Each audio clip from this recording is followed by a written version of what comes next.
Hi hello மக்களே, நீங்கள் கேட்டுக்கொண்டிருப்பது கிவி குரல். முடிவிலிகள் அத்தியாயம் 7. அர்ஜுனும் ஆனந்தியும் நீண்ட நேரம் இதழணைப்பில் மூழ்கி இருந்தவர்கள் திடீரென கேட்ட ராட்சச ஹாரன் சத்தத்தில் விலகி அமர்ந்தார்கள். சுஜியும் ராமுவும் உறங்கிக் கொண்டிருந்தார்கள். எல்லாம் இவளால மயக்கி எங்க இருக்கோன்னு கூட தெரியாம என்ன காரியம் பண்ணிட்டு இருக்கேன். அவன் பார்வை இரும்பாய் இருந்தாலும் அவளின் பார்வை காந்தமாய். டேய் ராம், இறங்கு, பின்னாடி போய் தூங்கு, மறக்காம சீட் பெல்ட் போட்டுக்கோ. கண்ணை கூட முழுதாக திறக்க முடியாமல் சீட் வழியாகவே பின்னிருக்கைக்கு தாவினான் குரங்கு குட்டி ராம். இவர்களின் வண்டி தேசிய நெடுஞ்சாலையில் நின்று கொண்டிருந்தது. ஆள் அரவமே இல்லை. வண்டிகள் கூட 1-2 தான், அதுவும் மின்னல் வேகத்தில் சென்று கொண்டிருந்தது.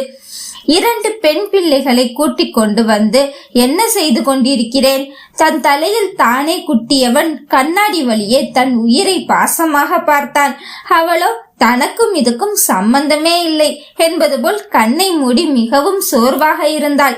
பின்னே ஒரு ஆணிடம் வலிய சென்று முத்தம் கேட்டால் அவன் முத்தம் மட்டுமா கொடுக்க முடியும்? அவன் இளமை பசியை அடக்க கைகள் எல்லை மீறியது. குடும்ப சூழ்நிலைகளால் இன்னும் இவர்கள் திருமணம் செய்யாமல் இருக்கிறார்கள். ஆனந்திக்கு இவனின் முத்தம் மட்டுமே போதுமானதாக இருக்கும். ஆனால் ஒரு 29 வயது ஆண்மகனுக்கு தன்னுடைய காதலி மனைவியாக போகிறவள் தன் மீது பித்து கொண்டு மொத்தமாக தன் மேல் சாய்ந்து முத்தம் வேண்டும் என்று கொஞ்சி கெஞ்சி கேட்கும் பொழுது அவனால் எப்படி தன்னுடைய உணர்வுகளை அடக்கி கொண்டே இருக்க முடியும்? பலவாறு இப்படித்தான். முத்தம் என்று அவள் கேட்டு வரும்போது அவள் உடல் ரணமாகி போகிறது. அப்படி இருந்தாலும் மறுபடியும் மீண்டும் மீண்டும் கேட்டு அவனையே சுத்தம் செல்ல பூனைக்குட்டிதான் அர்ஜுனனின் ஆனந்தி. கார் புறப்பட்டு சென்னை தாண்டிய புறவழிச்சாலையை அடைந்து நெல்லை நோக்கி சென்று கொண்டிருந்தது. அர்ஜுன் கையில் வண்டி வந்து 2 மணி நேரம் ஆகிறது.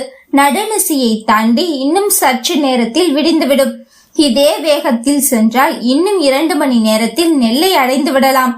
அதுவரை தானே வண்டியை ஓட்டிக் கொள்வோம். அவர்கள் மூவரும் தூங்கட்டும். இதற்கிடையில் சுஜியும் ராமும் இறங்கி தங்கள் இருக்கையை மாற்றிக்கொண்டார்கள். ஏனென்றால் ஆனந்தி நன்றாக தூங்கிவிட்டாள், சாய்ந்து கொண்டே வருவாள். அதனால் நடுவே முழித்த சுஜி பின்னாடி அமர்ந்து கொள்வதாக கூறி ஏறிக்கொண்டாள். உறங்கிக் கொண்டிருக்கும் ஆனந்தியையே பார்த்து கொண்டு வண்டி ஓட்டி கொண்டிருந்த அர்ஜுனுக்கு நினைவெல்லாம் கடந்த 4 நாட்களும் ஆனந்தி பட்ட துயரத்திலே இருந்தது. ஆம், இந்த ப்ராஜெக்ட் ஆரம்பிக்கும் முன்னால் 4 நாட்களாக வீட்டில் ஒரே கலவரம், பிரச்சனை தான். பிரச்சனைக்கு மூலாதாரணம் அபி இன்னும் திருமணமாகாமல் இருப்பதே. 28 வயதுகளில் இருக்கும் அபி வேற இன்னும் திருமணமாகாமல் இருப்பது கொலை குத்தமாக. அக்கம் பக்கத்தில் அவள்தான் அடுத்தவர் வாய்க்கு அவளாக அறைபடுவாள். நித்தமும் அதையே கூறி கேட்பார்கள் பார்ப்பவர்கள் எல்லாரும் தான். இவர்கள் மூவரும் அதை பெரிதாக எடுத்துக்கொள்ளவில்லை என்றாலும் அன்னையர்களுக்கு அது பெரிய துயரமாகவே இருந்தது. அதன் குறித்துதான் இப்பொழுது பிரச்சனை 4 நாட்களாக வீட்டில் இருந்தது. ஆனந்தி, ஓய் கனிமா, டுடே ஃப்ரைடே, கோயில் குளம் எங்கேயும் போகாம இப்படி உட்கார்ந்து இருக்குங்க. நான் லீவுன்னு குளிக்காம இருந்தா கூட லட்சுமி வீட்டுக்கு வராது, அப்படியே திரும்பி பக்கத்து வீட்டுக்கு போயிடும்னு ஓவரா பேசுவ. இன்னைக்கு நீ மட்டும் இன்னும் குளிக்காம என்னமோ மாதிரி டல்லா உட்கார்ந்துருக்க. உடம்பு எதுவும் சரியில்லையாமா? கனி, எல்லாம் உன்னாலதான்டி. பெருசா அக்கா அக்கான்னு பாசமா இருக்கிற மாதிரி நடிப்பு நடிக்கிறியா? ஏன் நீ உங்க அக்காவுக்காக அர்ஜுனை விட்டு கொடுத்தா என்ன தப்பு? அர்ஜுனை எப்பொழுதும் இழுத்தாலும் அமைதியாகி விடுவாள் ஆனந்தி. ஆனால் பின்னாடி இருந்து அம்மா, அத்தை என்று கோரஸாக 2 குரல்கள் ஒலித்தது. அது அபியும் அர்ஜுனும் தான். கனி, என்னடி அம்மா? என்ன அம்மா? இப்ப என்னடி வயசாகுது உனக்கு? முதல்ல மாப்பிள்ளை எப்போ பார்க்க ஆரம்பிச்சோம்? 21 வயசுல கல்யாணத்துக்கு முதல் நாள் அவன் குடிச்சிட்டு போய் எங்கேயோ வண்டியில இடிச்சு விழுந்து செத்ததுக்கு உன் ராசிதான் காரணம்னு 8 வருஷமா உன் கல்யாணம் தடைப்பட்டுக்கிட்டே போகுது. அத பத்தி ஏதாவது அக்கறை இருக்காடி உனக்கு? பாக்குறவங்க எல்லாம் என்னதானே கேக்குறாங்க? வர மாப்பிள்ளை எல்லாம் உன்னை விட உன் தங்கச்சியை தான் பிடிச்சிருக்குன்னு வந்து நிக்கிறாங்க. அவளை தானே எல்லாரும் பிடிச்சிருக்குங்கிறாங்க. அப்ப வீட்டுல மாப்பிள்ளையா நாங்க பார்த்து வச்ச அர்ஜுன உனக்கு விட்டு கொடுத்துட்டு வர மாப்பிள்ளை எவனையாவது அவ கல்யாணம் பண்ணிட்டு போக வேண்டியது தானே. உன்னதான் யாரு கேட்டாலும் ராசி இல்லாதவன்னு சொல்லியே உன்னை நோகடிக்கிறாங்களேடி. அபி, அதுக்குன்னு அர்ஜுன கல்யாணம் பண்ணிக்க முடியுமா? அம்மா, அவன் என் ஃப்ரெண்டுமா, நான் அவனை ஃப்ரெண்டா தான் பார்த்தேன். அது மட்டும் இல்லாம அவன் என்னைக்கு ஆனந்தி மேல ஆசைப்படுறாங்கிறது தெரிஞ்சதோ அப்பல இருந்து அவனை என் தங்கச்சி புருஷனா பாக்குறேன். அது எப்படி இவ்வளோ நாள் தங்கச்சி புருஷனா பார்த்தவன உடனே ஏன் புருஷனா பார்க்க சொல்றீங்க? அருவருப்பா இருக்காதம்மா. ஊரலகம் 1000 பேசும், உங்களுக்கு எங்க போச்சு? எனக்கு கல்யாணமே நடக்கலைனாலும் பரவாயில்ல, அர்ஜுன தயவு செய்து இப்படி நோகடிக்காதீங்கம்மா. அவன் எவ்வளவு தர்ம சங்கடப்பட்டு பாக்குறான்னு பாருங்க. சுபத்ரா அத்தைக்கு மட்டும் தெரிஞ்சா எவ்வளவு வருத்தப்படுவாங்க. கனி, என்னடி பேசுற? காதலிச்சவங்களே தான் கல்யாணம் பண்ணிக்கணும்னு என்ன இருக்குது? இப்ப இவ்வளவு நல்லா காதலிக்கிறவங்க 2 குழந்தை தான். அதுக்கப்புறம் உங்க காதல் என்னாகுண்டி? உங்க அப்பனை நம்பி ஓடி வந்தேன்டி. நானும் சொந்தம் பந்தம் சந்தோஷம் எல்லாத்தையும் விட்டுட்டு காதல் தான் பெருசுன்னு உங்க அப்பனை கைய பிடிச்சு 2 பிள்ளையும் பெத்து நல்லா வாழலான்னு இருந்தேன். என்னாச்சு? ரெண்டும் பொம்பளை பிள்ளையா பிறந்துருச்சு. ஜாதகக்காரன் அது சொன்னா இது சொன்னான்னு சொல்லிட்டு நம்ம இருக்கோமா செத்தோமான்னு கூட இப்ப வரைக்கும் வந்து பாக்கல. உங்க அப்பா இருக்கானா இல்லையான்னு தெரியாமலே நான் இன்னும் பொட்டு வச்சுட்டு தானடி சுத்திட்டு இருக்கேன். பெரிய பொல்லாத காதலாம் காதல். 2 புள்ள பெத்தா அந்த காதல் எல்லாம் காணாம போயிடும்டி. அர்ஜுன், அதுக்குன்னு அத்தா அவளை யாருக்காவது தலையில கட்டி விட்டுலான்னு நினைக்கிறீங்களா? நான் என் மனசுல ஆனந்திய நினைச்சுக்கிட்டு அபி கூட எப்படி சந்தோஷமா இருக்க சொல்றீங்க? உங்க பார்வையில காதல் தப்பா இருக்கலாம். நானும் அதை நியாயப்படுத்தி பேச விரும்பல. முதல்ல உங்களை எதிர்த்து பேசக்கூடிய எனக்கு விருப்பம் இல்ல. ஆனா தயவு செஞ்சு அபி மனச கஷ்டப்படுத்தாதீங்க. நம்ம விலை போகல, அதனாலதான் யாருக்காவது தலையில கட்டி வச்சா போதும் நினைக்கிறாங்களோ அப்படிங்கிற நினைப்பு அவளுக்கு கொடுத்துறாதீங்க. அபி எப்பவுமே நமக்கு பாரமும் கிடையாது, சுமையும் இல்ல. கனி, என்ன சொல்ல வரேன்னு தெரியாம நீங்களா ஆளாளுக்கு ஒண்ணு பேசுறீங்க. 28 வயசு ஆகி ஒரு புள்ள கல்யாணம் ஆகி போகாம இருந்தா அவளை எப்படி எல்லாம் பேசுவாங்க? அது எனக்கு தானடா தெரியும். நாள் பூரா வீட்லயே இருக்கிறதே இல்ல, எங்கேயாவது ஓடிடுறீங்க ஒடியாதீங்க. உனக்கும் ஆனந்திக்கும் இங்க நடக்கிற எதுவுமே தெரிய மாட்டேங்குது. அவ வெளியில வேலைக்கு போற இடத்துல ஏதாவது கேள்வி கேட்பாங்க. வீட்டுல வந்து தனியா அழுகிறா. மாடிக்கு போய் அவளை எங்க இல்லன்னு சொல்லு பாப்போம். இப்ப இவ்வளவு தைரியமா பேசுற ஆளு அப்புறம் எதுக்கு? யாரோ ஒருத்தர் கேக்குறாங்க, கஷ்டப்படுத்துறாங்கன்னு உட்கார்ந்து நைட் ஆனா அழுகிறான்னு. அர்ஜுன் அபியிடம் என்ன இது என்பது போல் பார்த்தான். அபியோ தன் குட்டு வெளிப்பட்டதால் தலையை குனிந்து அமைதியாகி நின்றாள். அவள் சில இரவுகளில் அழுவது உண்மைதான். உலகத்தை நினைத்தா? இல்லை, உலக மக்கள் கேள்வி கேட்பதை நினைத்தா? இல்லை, அனைவருக்கும் பாரமாக தான் இருக்கிறோமே, அன்னையை கஷ்டப்படுத்துகிறோமே, ஏதோ ஒன்று அவள் மனதை பிசைய கண்ணீரின் மூலம் அவளுக்கு அவளே ஆறுதல் தேடிக்கொள்கிறாள். ஹபி, அம்மா, நான் அழுகிறது உண்மைதான். அது அடுத்தவங்களை நினைச்சா அடுத்தவங்க என்ன அசிங்கமா பாக்குறாங்க நினைச்செல்லாம் இல்ல. ஏதோ ஒரு வகையில அர்ஜுனுக்கும் ஆனந்திக்கும் நான் இடைஞ்சலா தொல்லையா இருக்கிறேங்கிற கவலை எனக்கு இருக்கு. இத்தனை வயசாயும் கல்யாணம் ஆகலையே, எனக்குன்னு நீ வருத்தப்படுறதுக்கு இன்னும் நான் காரணமா இருக்கேங்கிற கவலை தான். இன்னும் நான் கல்யாணம் பண்ணிக்காம இருக்கேனா அப்படிங்கிற கவலையெல்லாம் எனக்கு இல்லம்மா. கனி மூவரையும் ஒரு பார்வை பார்த்து விட்டு வேக வேகமாக தன்னுடைய அறைக்கு சென்று விட்டாள். ஆனந்தி நிமிரவே இல்லை. அவள் அழுகையை அடக்குகிறாள் என்பது நன்றாகவே புரிந்தது. அபியோ யாருக்கு ஆதரவு கொடுப்பது, யாரிடம் என்ன பேசுவது என்று புரியாமல் இருந்தாள். இதில் அர்ஜுன் தான் தெளிந்து முதலில் அத்தையை சமாதானப்படுத்தி விடுவோம், பிறகு இவர்களை பார்த்து கொள்வோம் என்று கனியின் அறை நோக்கி சென்றான். அத்தை, நான் ஒன்னும் சாவுறதுக்கெல்லாம் வந்து கதவை சாத்திட்டு உள்ள இல்லடா. அத நீங்க சொல்லிதான் தெரிஞ்சுக்கணுமா அத்தை? நீங்க வாழ்றதே அவங்க 2 பேருக்காக தானே. எனக்கு நீங்க தப்பான முடிவு எடுக்க போறீங்கன்னு நினைச்சு பயத்துல எல்லாம் நான் வரல அத்தை. ஏதோ உங்க குழப்பத்துக்கு, உங்க பிரச்சனைக்கு என்னால முடிஞ்ச ஆறுதல் சொல்லலாம், நம்பிக்கை சொல்லலான்னு தான் வந்தேன். நீங்க இப்ப அப்படியே வலுக்கட்டாயமா எனக்கும் அபிக்கும் கல்யாணம் பண்ணி வைக்கிறதுனால எனக்கு எந்த பிரச்சனையும் இல்ல. அபி மனசு என்ன பாடுபடும் யோசிச்சிங்களா? இல்ல ஆனந்தி தான் எப்படி இருக்க முடியும்னு யோசிச்சிங்களா? என்னை விட்டுட்டு 2 பொண்ணுங்களோட வாழ்க்கையுமே நரகமாயிடும். கொஞ்சம் பொறுத்து பாப்போம். 18 வயசுல வாழ்க்கைய ஆரம்பிச்சிங்க. நீங்க கடைசியில 22 வயசுக்குள்ளேயே உங்க வாழ்க்கைய மொத்தமா முடிஞ்சு போச்சு. கடைசியில 2 பிள்ளைங்க மட்டும்தான் மிச்சம். என் அபி நல்லா இருக்கணும் அத்தை. பொறுமையா வாழ்க்கை ஆரம்பிக்கட்டுமே. 80 வயசு வரைக்கும் நல்லா இருக்கட்டுமே. அவளுக்கான மாப்பிள்ள கண்டிப்பா அவளை தேடி வருவான் அத்தை. உனக்கும் வயசு ஏறிட்டே போகுதேடா. நீங்களும் அபிக்கு கல்யாணம் பண்ணாதான் நீங்க பண்ணிக்குவீங்கன்னு சொல்லிட்டீங்க. அப்படி யாருக்குமே கல்யாணம் பண்ணாம இருக்கிறது கஷ்டமா இல்லையாடா? கல்யாணம் எதுக்கு பண்றது? நான் உங்களை அம்மா ஸ்தானத்துலதான் பாக்குறேன். அதனால எங்க அம்மா கிட்ட பேசுற மாதிரி வெளிப்படையாவே பேசுறேன். கல்யாணம் எதுக்கு? இனப்பெருக்கத்துக்கு தானே.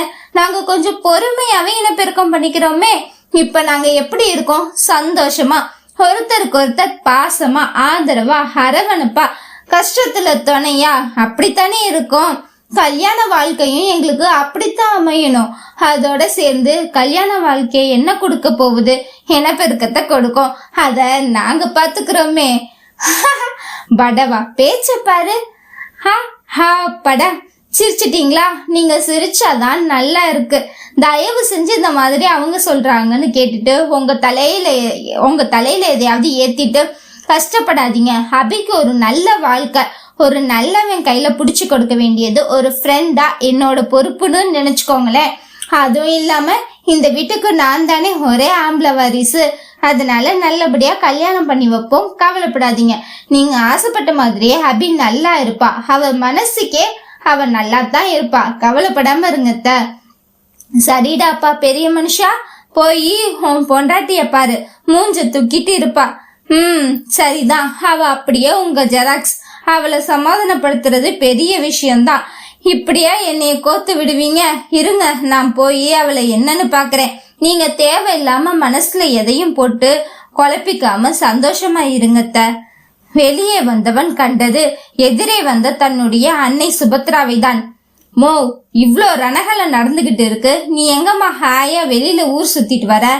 எதே ஊர் சுத்துறேனா? எங்கடா போவேன்? கோயிலுக்கு தான் போயிட்டு வரேன். கனிய கூப்பிட்டேன், அவ வரலன்னு சொல்லிட்டு உக்காந்துட்டா. அதனால நான் போயிட்டு வரலான்னு போயிட்டு அபி பேர்ல அர்ச்சனை பண்ணிட்டு வரேன். ஏண்டா, இங்க உங்க கனி ஒரு பிரளயமே பண்ணி விட்டுட்டாங்க. ஏமா, என்ன ஒத்த பிள்ளையா பெத்த? இன்னொரு பையனையும் பெத்திருந்தா அவனை அபிக்கு கல்யாணம் பண்ணி வச்சிருக்கலாம்லம்மா. நீ ஏண்டா பெரியவ இருக்கும்போது சின்னவளை லவ் பண்ண? அசிங்கமா பேசாதம்மா. அபி என்னோட ஃப்ரெண்டு. அவளை வேற எந்த மாதிரி எண்ணத்திலையும் பார்க்கவே முடியல. ஆனா ஆனந்தி எனக்காக பிறந்தவமா. சொல்லும் போதே கண்கள் காதலில் மின்னின. சும்மா விளையாட்டுக்கு சொன்னேன்டா. எனக்கு 2 பேரும் என் மருமகள் தான். உனக்கு யார பிடிக்குதோ கல்யாணம் பண்ணிக்கோ. நான் எதுவும் சொல்ல போறது கிடையாது. அபிக்கு நல்ல வரன் பார்க்கலாம். இத்தனை பேர் இருக்கோம்ல, அப்படியே விட்டுடுவோமா என்ன? முதல்ல உங்க கனி கிட்ட இத போய் சொல்லுங்க. ஆனந்தி கிட்ட போய் அர்ஜுன் அபிக்கு விட்டு கொடுக்க மாட்டேங்கிற அப்படி இப்படின்னு என் தங்கத்தை போட்டு நோகடிச்சுட்டாங்கம்மா. அவளை சமாதானப்படுத்த இனி நான் எந்தெந்த கடை ஏறி இறங்கணுமோ. தங்கம்மா அப்படியே கொஞ்சம் லெஃப்ட்ல திரும்பி டைனிங் டேபிள்ல உட்காந்து நான் வாங்கிட்டு வந்த காலிஃபிளவர் சில்லியும் மசால் பூரியும் முக்கிட்டு இருக்கேன். அதுவான்னு பாரு. அடிப்பாவி, அவளுக்காக இங்க நான் எல்லாரையும் ஒத்தையால மூச்சு முட்டை பேசி சமாளிச்சுட்டு இருக்கேன். கொஞ்சம் கூட கூச்சமே இல்லாம எப்படி தின்றா பாருமா.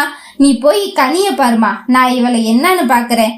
வேகமாக டைனிங் டேபிள் அருகே வந்தவன் பக்கத்தில் அரவம் கேட்பது கூட அறியாமல் காலிஃபிளவர் சில்லியும் மசால் பூரியும் காளான் மசாலாவும் விரித்து வைத்து சுட சுட முக்கி கொண்டு இருக்கும் ஆனந்தியை தான் கொலைவெறியுடன் முறைத்து கொண்டிருந்தான் அர்ஜுன். அத்தியாயம் 8. இன்னும் இருட்டவே இல்ல. அதுக்குள்ள பக்கத்துல நம்ம நிழல் தெரியுதே, என்னவா இருக்கும் என்று நிமிர்ந்து பார்த்தவள் தன்னை அர்ஜுன் கொலைவெறியுடன் முறைத்து கொண்டிருப்பதை பார்த்து, அர்ஜுன் எப்பட வந்த? ஏண்டி திண்ணி பண்டாரம், உனக்காக இங்க எல்லார்கிட்டயும் ரவுண்டு கட்டி பேசிட்டு நீ கவலையா இருப்பேன்னு உன்னை தேடிக்கிட்டு இருந்தா அப்படி ஒரு சுவடே நடந்தது தெரியாம நீ உட்கார்ந்து முக்கிக்கிட்டு இருக்க. டேய், நானும் கவலையா தாண்டா இருந்தேன். அப்படியே பசி வேற வந்துச்சா, என்ன சாப்பிடலான்னு யோசிச்சுட்டு இருந்த போது சுபத்ரா அத்தை கோவில் போயிட்டு வர வழியில வாங்கிட்டு வந்தேன்னு அப்படின்னு சொல்லி எடுத்து வச்சாங்களா, அதான் அப்படியே சாப்பிட்டுக்கிட்டு யோசிச்சுட்டு இருந்தேன் என்ன அடுத்து பண்ணலான்னு. நல்லா யோசிச்சப்போ எருமை. ஜோக்ஸ் அப்பார்ட் பேபி, உனக்கு அத்தை பேசினது கோபமா இருக்கா, மனசு வருத்தமா எதுவும் இருக்கா? நிஜமாலுமே அர்ஜுன், அதெல்லாம் நிறையவே இருக்கு. வேற என்ன பண்ண முடியும்? எதுலயும் எனக்கும் அவங்களுக்கும் ஒத்து போக மாட்டேங்குது. ஆனா நீங்க எல்லாம் சொல்றீங்க, நான் அப்படியே அவங்களோட ஜெராக்ஸ் தான். போன வாரம் என்ன பண்ணாங்க, ஏதோ ஒரு கம்நாட்டி சாமியார் சொன்னான்னு அக்கா கிட்ட பேசிட்டு இருக்காங்க. நிர்வாணமா கோயில் குளத்தை 3 ரவுண்டு சுத்தி வரணுமா, அதுவும் நடுராத்திரி தான் செய்யணுமா, அதுவும் நம்ம யாரும் கூட இருக்க கூடாதான். அந்த சாமியார் கம்நாட்டி மட்டும் இருப்பானா. எந்த சாமி இப்படி எல்லாம் வா, நான் உனக்கு கல்யாணம் பண்ணி வைக்கிறேன், உனக்கு இது பண்றேன் அது பண்றேன்னு எந்த சாமிடா சொல்லுச்சு? இத நான் எதிர்த்து கேள்வி கேட்டதுக்கு அவ வாழ்க்கை மேல உனக்கு அக்கறை இல்ல அப்படின்னு எவ்வளோ டிராமா பண்ணாங்க, எவ்வளோ வார்த்தை விட்டாங்க. அம்லு, அதுக்கும் நான் உனக்கு தான் சப்போர்ட் பண்ணேன். அதெல்லாம் ரொம்ப தப்பு. அப்படி ஒன்னும் அபிக்கு வயசு ஆகல. இப்படி அந்த சாமியா சொல்றத கேட்டு பண்ணா, இத யாராவது போட்டோ வீடியோ எடுத்து அபிக்கு லைஃப்லயே ஏதாவது பிரச்சனை பண்ணா அதெல்லாம் தாங்க உங்களால முடியுமா? அப்படி நடந்தா என்ன பண்ணுவீங்க அத்தை? அவங்களுக்கு புரிய வைக்க நியாயத்தை தான் நான் எடுத்து சொன்னேனா இல்லையா? நான் சொன்ன உடனே புரிஞ்சுக்கிட்டாங்க தானே? நம்ம ஒரு விஷயத்த சொல்றோம்னா அதுல சொல்ற விதமும் ரொம்ப முக்கியம்லோ. நீ கோர்ட்ல உன் பாயிண்ட் சொல்ற மாதிரி லா பேசாம குடும்பத்துல நீயும் ஒரு ஆள் அந்த மாதிரி எடுத்து சொல்லி இருக்கணும்டி. என்ன பெரிய சொல்ற விதத்துல வித்தியாசம்? நாங்க கரெக்டா சொல்லாம விட்டுட்டோம். சீரியஸா யோசி.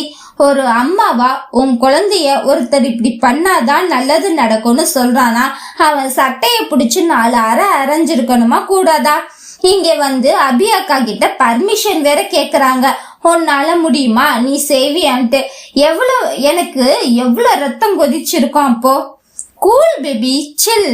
வேற என்ன பண்றது? இந்த மாதிரி போலி சாமியார்கள் இருக்கத்தானே செய்யறாங்க. அது நம்ம தான் பக்குவமா எடுத்து சொல்லணும். கஷ்டத்துல இருக்கிறவங்க மனசு குழப்பத்துக்காக தான் சாமியார்களே உருவாகுறாங்க. அது நம்ம தாண்டி பக்குவமாய் சொல்லி கொடுக்கணும். நீ சொன்ன போது கத்துன அவங்க தான் நான் சொன்ன போது புரிஞ்சுக்கிட்டாங்களா இல்லையா? எனக்கு வர வர இந்த சாமிங்க பேரை சொல்லி அயோக்கியத்தனவாதிகள் எல்லாம் பார்க்கும்போது நல்ல நாள் அறையலாம் போல இருக்குது. எனக்கு மட்டும் நம்ம பத்திரிகையில ஏதாவது இது சம்பந்தமா டாக்குமெண்ட்ஸ் கொடுக்கட்டும். அப்புறம் இருக்கு அவனுங்களுக்கெல்லாம். அவனுங்களோட அயோக்கியத்தனத்தை நார் கிழிச்சு தொங்க விடல. என் பேரு ஆனந்தி இல்லடா. உன் வாய் முகூர்த்தம் பலிக்கட்டும், ஓகேவா? ஆமீன். புன்சிரிப்போடு ஆனந்தி தலையை உலுக்கி ஆசீர்வாதம் செய்தான் அர்ஜுன்.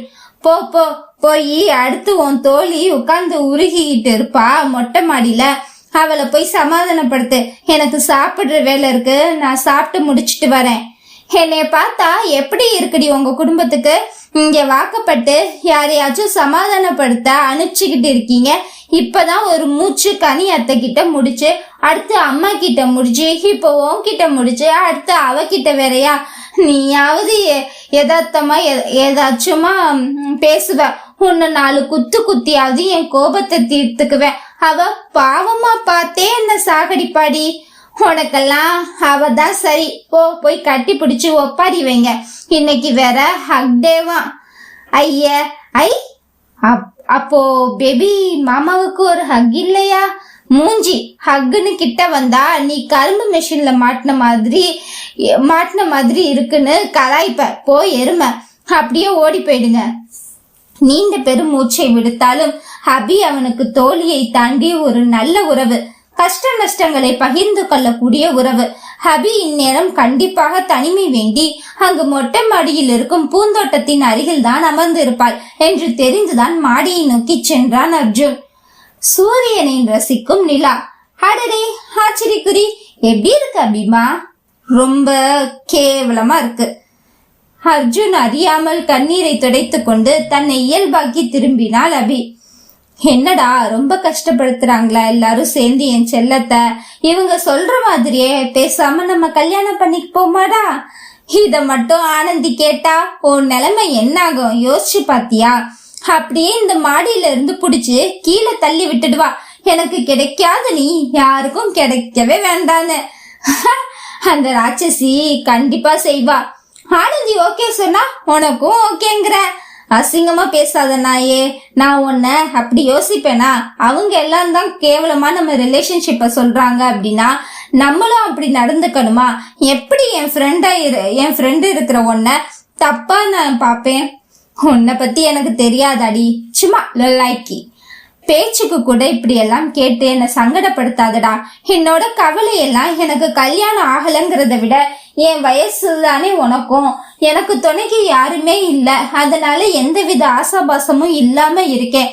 ஆனா உனக்கு கண்ணுக்கு குளிர்ச்சியா நீ கட்டிக்க போற பொண்ணு உன் கண்ணு முன்னாடியே இருக்கா. அப்படி இருந்தும் உன் உணர்ச்சி எல்லாத்தையும் அடக்கிட்டு எனக்காக தானடா இருக்க. அந்த கவலையே எனக்கு ரொம்ப கஷ்டமா இருக்குடா. உணர்ச்சி அது 2 பேருக்கும் பொதுவானதுதான் அபி. எனக்கு ஒருத்தி என் கண்ணு முன்னாடி இருக்கிறா. அவகிட்ட எப்பயாவது கொஞ்சமாவது என் ஃபீலிங்ஸ காட்டிக்க முடியும். ஆனா உனக்கும் என் ஏஜ் தானே, உனக்கு அந்த மாதிரி யாரும் இல்ல தானே. உன் உணர்வுகளை நீ அடக்கி வச்சுட்டு தானே இருக்க முடியும். ஃபீலிங்ஸ் மட்டும்தான் வாழ்க்கையா அபி? அப்படி இல்லடா. ஆனா அதுவும் அந்தந்த வயசுல நடக்க வேண்டிய விஷயம் தானே. ஒரு ஆம்பளை பிள்ளையா நீ இந்த குடும்பத்தை எவ்வளவு தாங்குற? அதையும் தாண்டி உணர்ச்சி எல்லாம் அடக்கிட்டு எனக்காக தானடா நீ இன்னும் கல்யாணம் பண்ணிக்காம இருக்க. நான் கல்யாணம் பண்ணிக்கிட்டாதானே நீ கல்யாணம் பண்ணிக்கணும்னு இருக்க. அதனாலதான் அம்மா சொல்ற எல்லா பரிகாரத்தையும் பிடிக்குதோ பிடிக்கலையோ மனசு வந்து செய்யறேன்டா. அபி, நீ எனக்காக இல்ல எங்களுக்காக செய்யணும்னு நினைச்சா ஒன்னே ஒண்ணுதான் செய்யணும். உன் கவலையெல்லாம் மறந்துட்டு எப்போதும் போல வேலைக்கு போ, சந்தோஷமா இரு. அவ்வளவுதான். உனக்கான வாழ்க்கை துணை அமைஞ்சு உன்னை அவன் கையில ஒப்படைக்க வேண்டியது என் பொறுப்பு. அதை தாண்டி உனக்கு யார் மேலேயாவது காதல் வந்தா அது சூப்பர் தான். நல்லவனா தேர்ந்தெடுத்து எடுத்துக்கோ.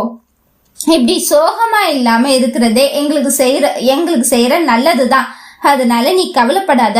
மத்தவங்க நல்லதுக்காக யோசிக்கிற உனக்கு எப்பவுமே நல்லதுதான் நடக்கும், நான் நம்புறேன். ஆஹா அஜ்ஜு, என்னடி அப்படி பார்த்துட்டே இருக்க? எப்படி பார்த்தாலும் நீ சுமாரான ஃபிகரா தான் என் கண்ணுக்கு தெரியற. என் தங்கச்சிக்கு உன்கிட்ட என்ன பிடிச்சிருக்குன்னு இப்படி பைத்தியமா சுத்துறான்? அடிங்க வாய உடைச்சிட வேண்டி. எனக்கு என்னடி குறைச்ச? குறைன்னு பார்த்தா பெருசா ஒன்னும் இல்லதான். இன்னும் எத்தனை ட்ரெண்ட் மாடல் ஹேர் ஸ்டைல் வந்திருக்குது.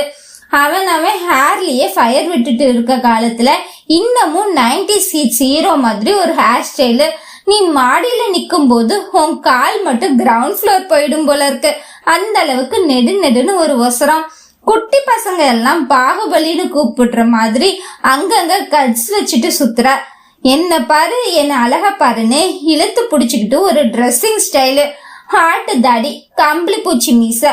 உன்னை டோட்டலா சுத்தி வளைச்சு பார்த்தாலும் மிஞ்சி போனா ஒரு 25 மார்க் போடலாம்டா. கை வலிக்குதுடா. விடு எருமை மாடு பொன்னி. ஐயோ ஆனந்தி காப்பாத்துடி. ஆனந்தி என்றதும் அர்ஜுன் கைகள் தானாக விலகி கொண்டன. ஏனென்றால் தன் ராட்சசி தான் கோபத்தில் மூக்கு சிவப்பாளே. ஆஹா, பொண்டாட்டிக்கு அவ்வளவு பயமா? பயம்னு சொல்லிட முடியாது, ஒரு மரியாதை. ஆமா அபிமா, நீங்க மார்க்கு தவிர மிச்சத்தெல்லாம் என்ன குறை சொன்ன மாதிரியே தெரியலையே. தீவிரமா சைட் அடிச்சிருக்கிற மாதிரில தெரியுது.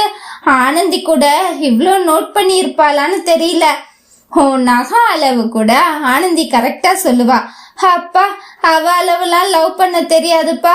சைட் அடிச்சிட்டாலும் இந்த மூஞ்சி எல்லாம். அபிமா, எங்கேயோ கருகிற ஸ்மெல் அடிக்கல? உனக்கு ஏதாவது தெரியுது? தன்னவள் நிழல் பக்கத்தில் தெரிய ஓரக்கண்ணாலே பார்த்து கொண்டுதான் கூறினான். யாரோட வயிறோ எரியுதுன்னு நினைக்கிறேன் அர்ஜுமா.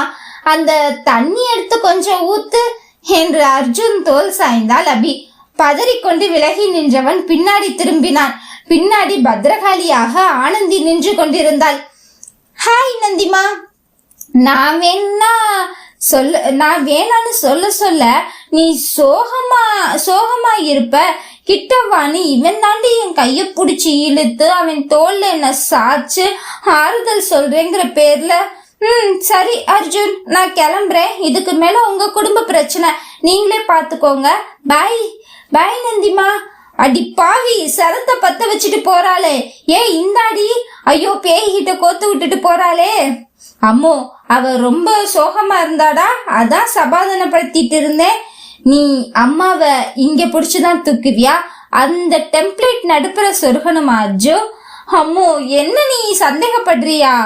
கன்ஃபார்மா சொல்றேன், அவளை நீதான் வம்படியா கைய பிடிச்சி இழுத்து சமாதானப்படுத்துறேன்னு தோல்ல சாச்சிருப்ப.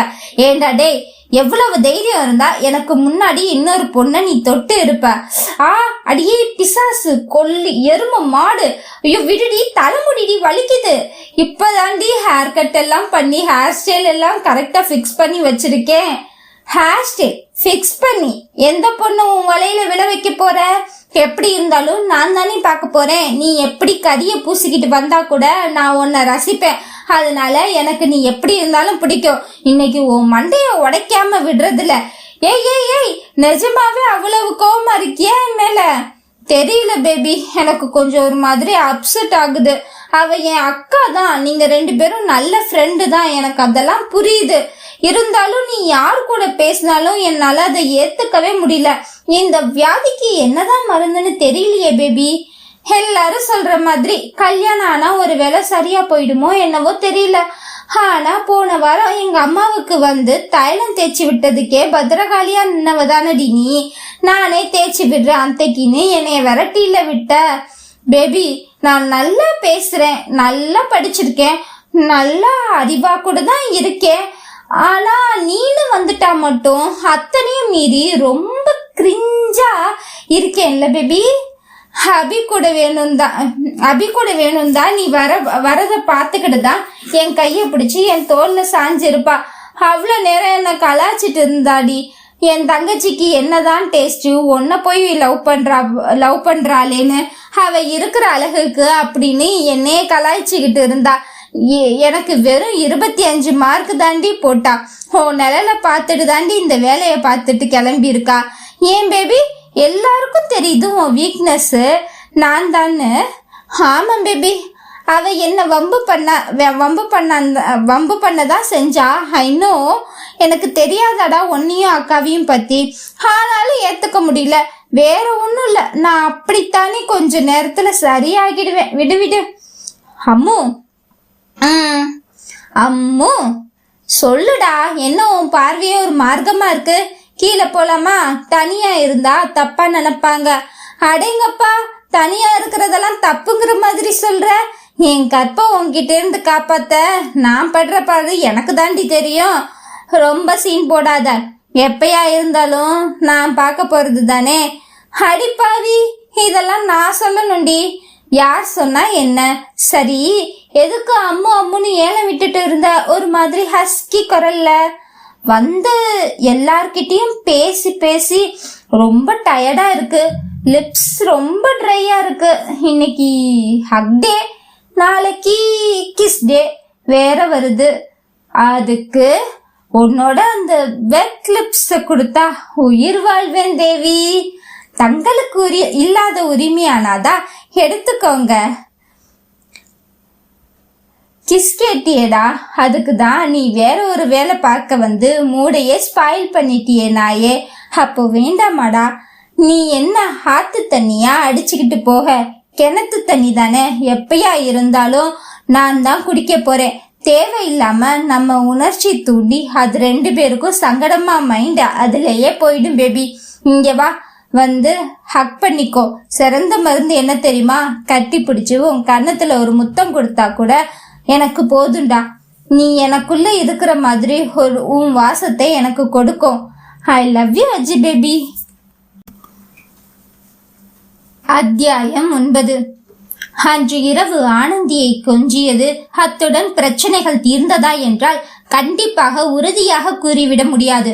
தொடர்ந்து கொண்டேதான் இருக்கும். அபிக்கு நல்ல துணையும் ஆனந்திக்கும் அர்ஜுனுக்கும் திருமணம் செய்து கொள்ளும் வரை யாரேனும் ஒருவர் எதையாவது குட்டையை குலைப்பிக் கொண்டுதான் இருப்பார்கள் என்று அர்ஜுனுக்கு நன்றி விளங்கியது. ஆனாலும் கடந்த ஒரு வாரம் நடந்த போர்க்களத்திற்கு இன்று ஏதோ தற்காலிக தீர்வு கண்டதாக நிம்மதியாக உறங்கினான். அடுத்த நாள் காலைதான் ஆனந்தி புது ப்ராஜெக்ட் என்று திருநெல்வேலி செல்ல போவதாக அடுத்து குண்டு உருவானது. ஏற்கனவே அவளுக்கு திருநெல்வேலி மீது தனிப்பட்ட பகை இருப்பதை நன்கு அறிவான். இவள் ஏதாவது வம்படியாக சென்று பிரச்சனையில் தேடி அமர்ந்து கொள்வாள். பின்னால் தான் பிரஸ் என்று கூறி நிறைய இடத்தில் தப்பித்துக் கொள்வாள். அந்த தைரியத்தில் தான் இவளுக்கு ஆகாத எல்லா இடத்திலும் வம்பிழுத்து விட்டு வைப்பாள். இவளின் குற்றங்கள் நியாயமானதாக தான் இருக்கும்.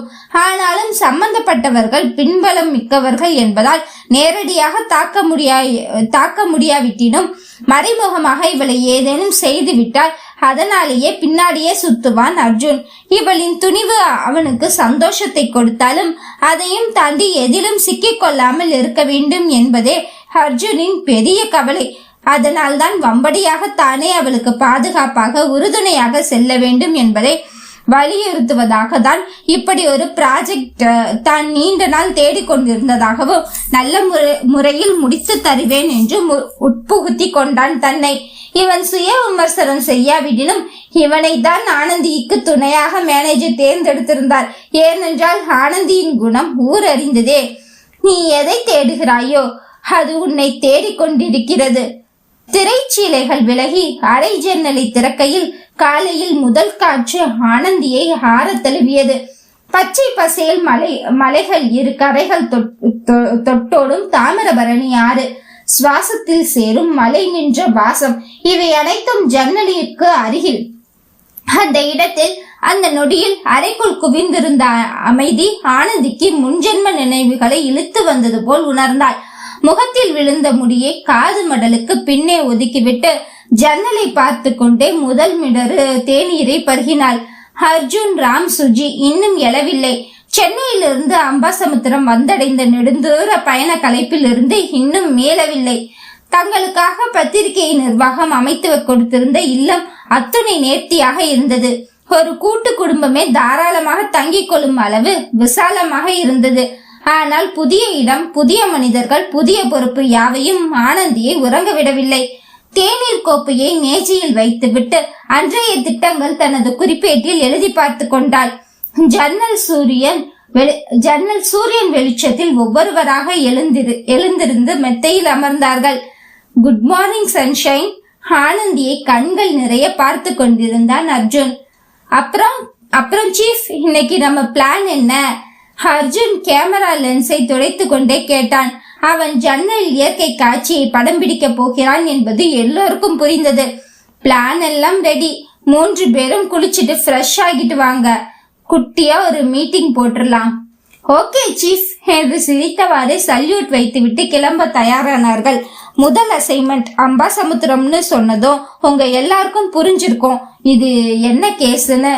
எஸ், மந்திரம், மாயம், ஆன்மா, ஆவி, செய்வினைன்னு அப்பாவி ஏல உழைக்கும் மக்களை அவங்களோட பலவீனத்தை பயன்படுத்தி சுரண்டி ஏமாத்தி பணம் சம்பாதிச்சிட்டு இருக்க கோழிச்சாமிய சுந்தரமூர்த்தி தான் நம்மோட முதல் டார்கெட். மார்த்தாண்டத்துல பிறந்து வளர்ந்து கூலி வேலைக்கு கேரளாவுக்கு போன சுந்தரமூர்த்தி அங்க வேலை பார்த்த வீட்லயே 50 பவுன் நகையை திருடிட்டு அம்பாசமுத்திரம் வந்து பதுங்கிக்கிட்டதா ஒரு தகவல் இருக்கு ஊர் பக்கம். 1980கள்ல இருந்து அவன் காவியுடை அணிந்து தன்னை ஒரு சாமியாரா காட்டிக்க முயற்சி பண்றான். பின்னாடி பல இடங்கள்ல நேரடியா போய் குறி சொல்லி பல வீட்டு திருட்டுகளை தடுத்ததாகவும் சொல்லப்படுது. அதுல பல திருட்டுகள் இவனோட சொந்த திட்டம் தான். இந்த குறி சொல்வதன் மூலம் இவனுக்கு பல பணக்கார நட்புகள் கிடைச்சிருக்கு. எல்லா பணக்காரனுக்கும் எதிரிகள் இருப்பாங்க தானே. அது மாதிரி ஒவ்வொருத்தனையும் அழைக்க தன்னிடம் ஒரு கேரள மாந்திரிக தகடு இருக்கிறதாகவும் அதை எதிரி வீட்டுல புதைச்சா அவன் குளமே நாசமடையும். அவன் தொழில் இன்னும் விரிவுபடுத்தினான். அவன் வச்ச செய்வனை தகடுகள் எல்லாமே வேலை செஞ்சத அவன் இன்னும் பெரிய ஆளா ஆக்கியிருக்கு. தகடுகள் பழிச்சதற்கு காரணமே சுந்தரமூர்த்தி நேரடியா களத்துல இறங்கி கொலை கொள்ளைன்னு திட்டத்தை நிறைவேற்றினதுனாலதான். ரத்தத்துல சேர்ந்த பணத்தை வச்சு அவன் சொந்தமா ஒரு கட்டிடத்தை கட்டி அதுக்கு சுந்தர பவனம் பேரு கூட வச்சுட்டான். அம்பாசமுத்திரம்னாலே சுந்தரபவனம் சொல்ற அளவுக்கு அந்த இடம் இன்னைக்கு எல்லாருக்கும் தெரிஞ்சிருக்கு. நாட்டுல இருக்கிற எல்லா குற்றமும் இங்க திரைமறைவுல நடக்குது. ஏழைகள், அப்பாவி பெண்கள்னு இவனால பாதிக்கப்பட்டவங்க இங்க ஏராளம். இன்னும் ஒரு மாசத்துக்கு நம்மளோட ஒர்க் ஏரியா இதுதான். சோ கைஸ், அசைன்மெண்டோட முதல் டாஸ்க் இன்னைக்கு ஈவினிங் மாசாணியம்மன் கோயில்ல திருவிழா இருக்கு. அங்க பெருந்திரளான மக்கள் கூட்டம் கூட வாய்ப்பு இருக்கு.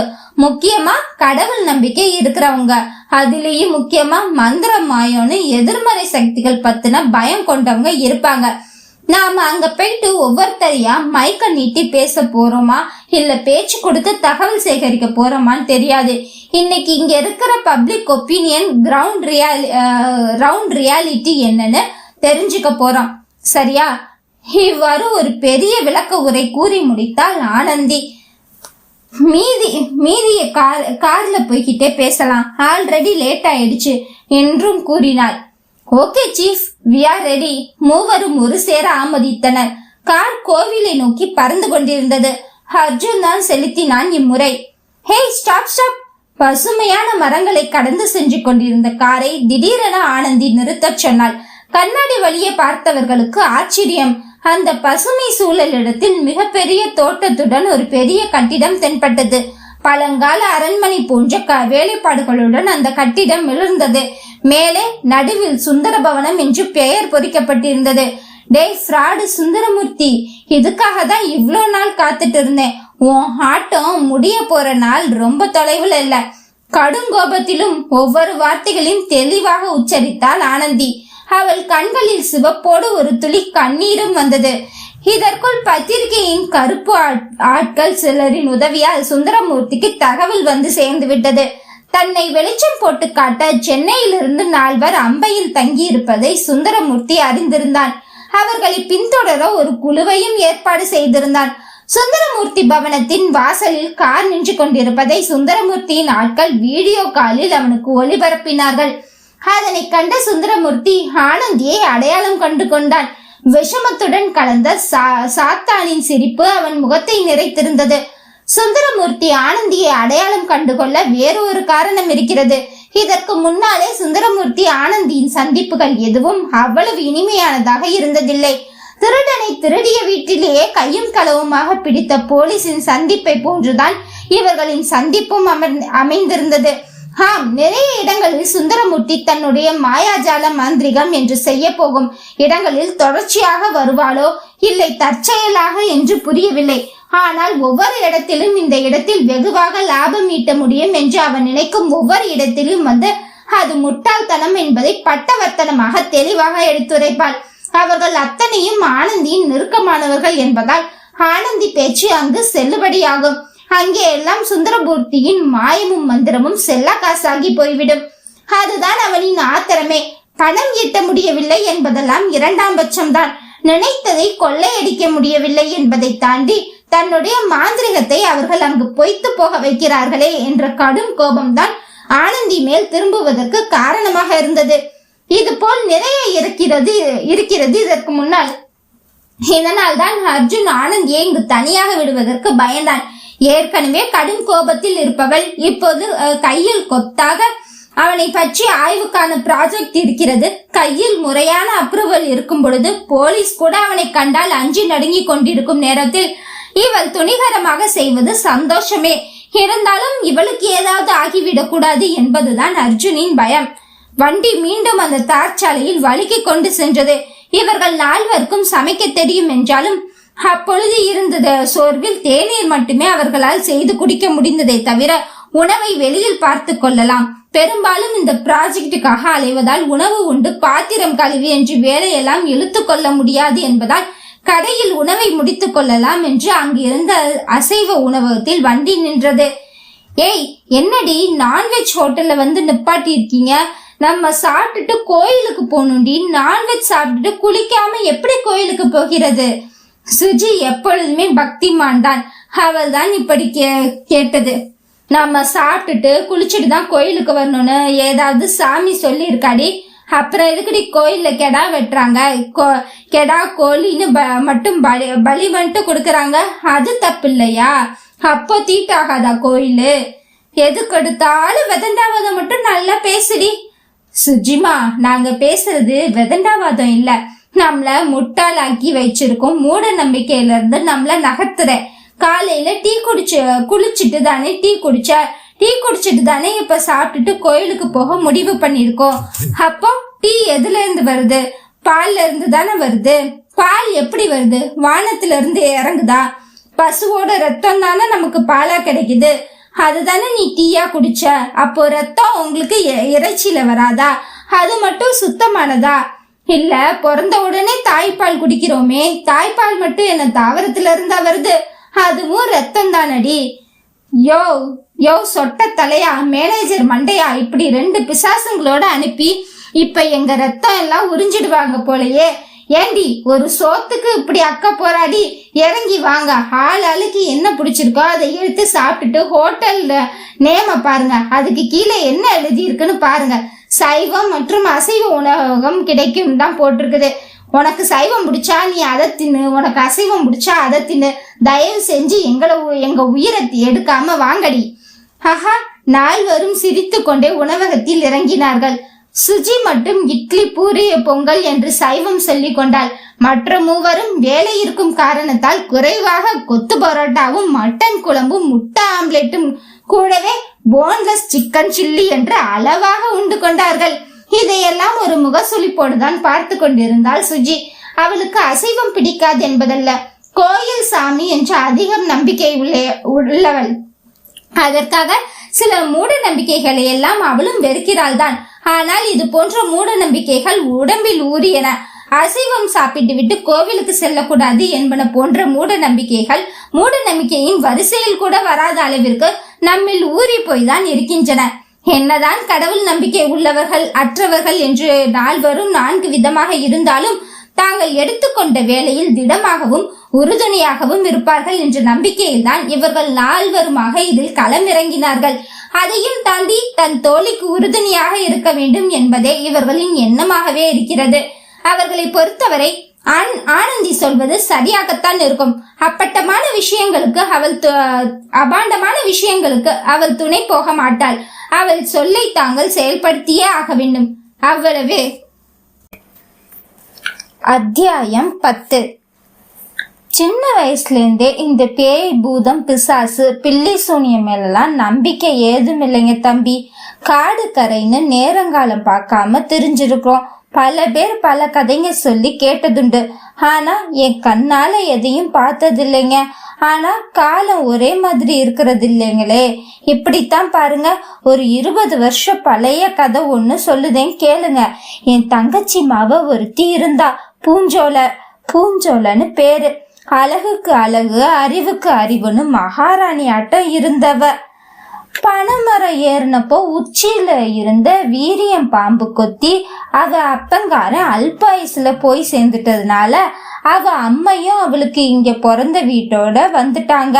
தினமும் கூலி வேலை செஞ்சு குடும்பத்தை நடத்திட்டு வந்தா என் தங்கச்சி. எந்த சூழ்நிலையிலும் பிள்ளையோட படிப்பு கெட்ட கூடாதுன்னு இவ மட்டும் மாடா உழைச்சா. எப்பையும் போல பள்ளிக்கூடம் விட்டு வீட்டுக்கு வந்த பூஞ்சோல முகம் அன்னைக்கு வாடி போய் கிடந்துச்சு. யாரு என்னன்னு கேட்டாலும் ஒரு பதிலும் இல்ல.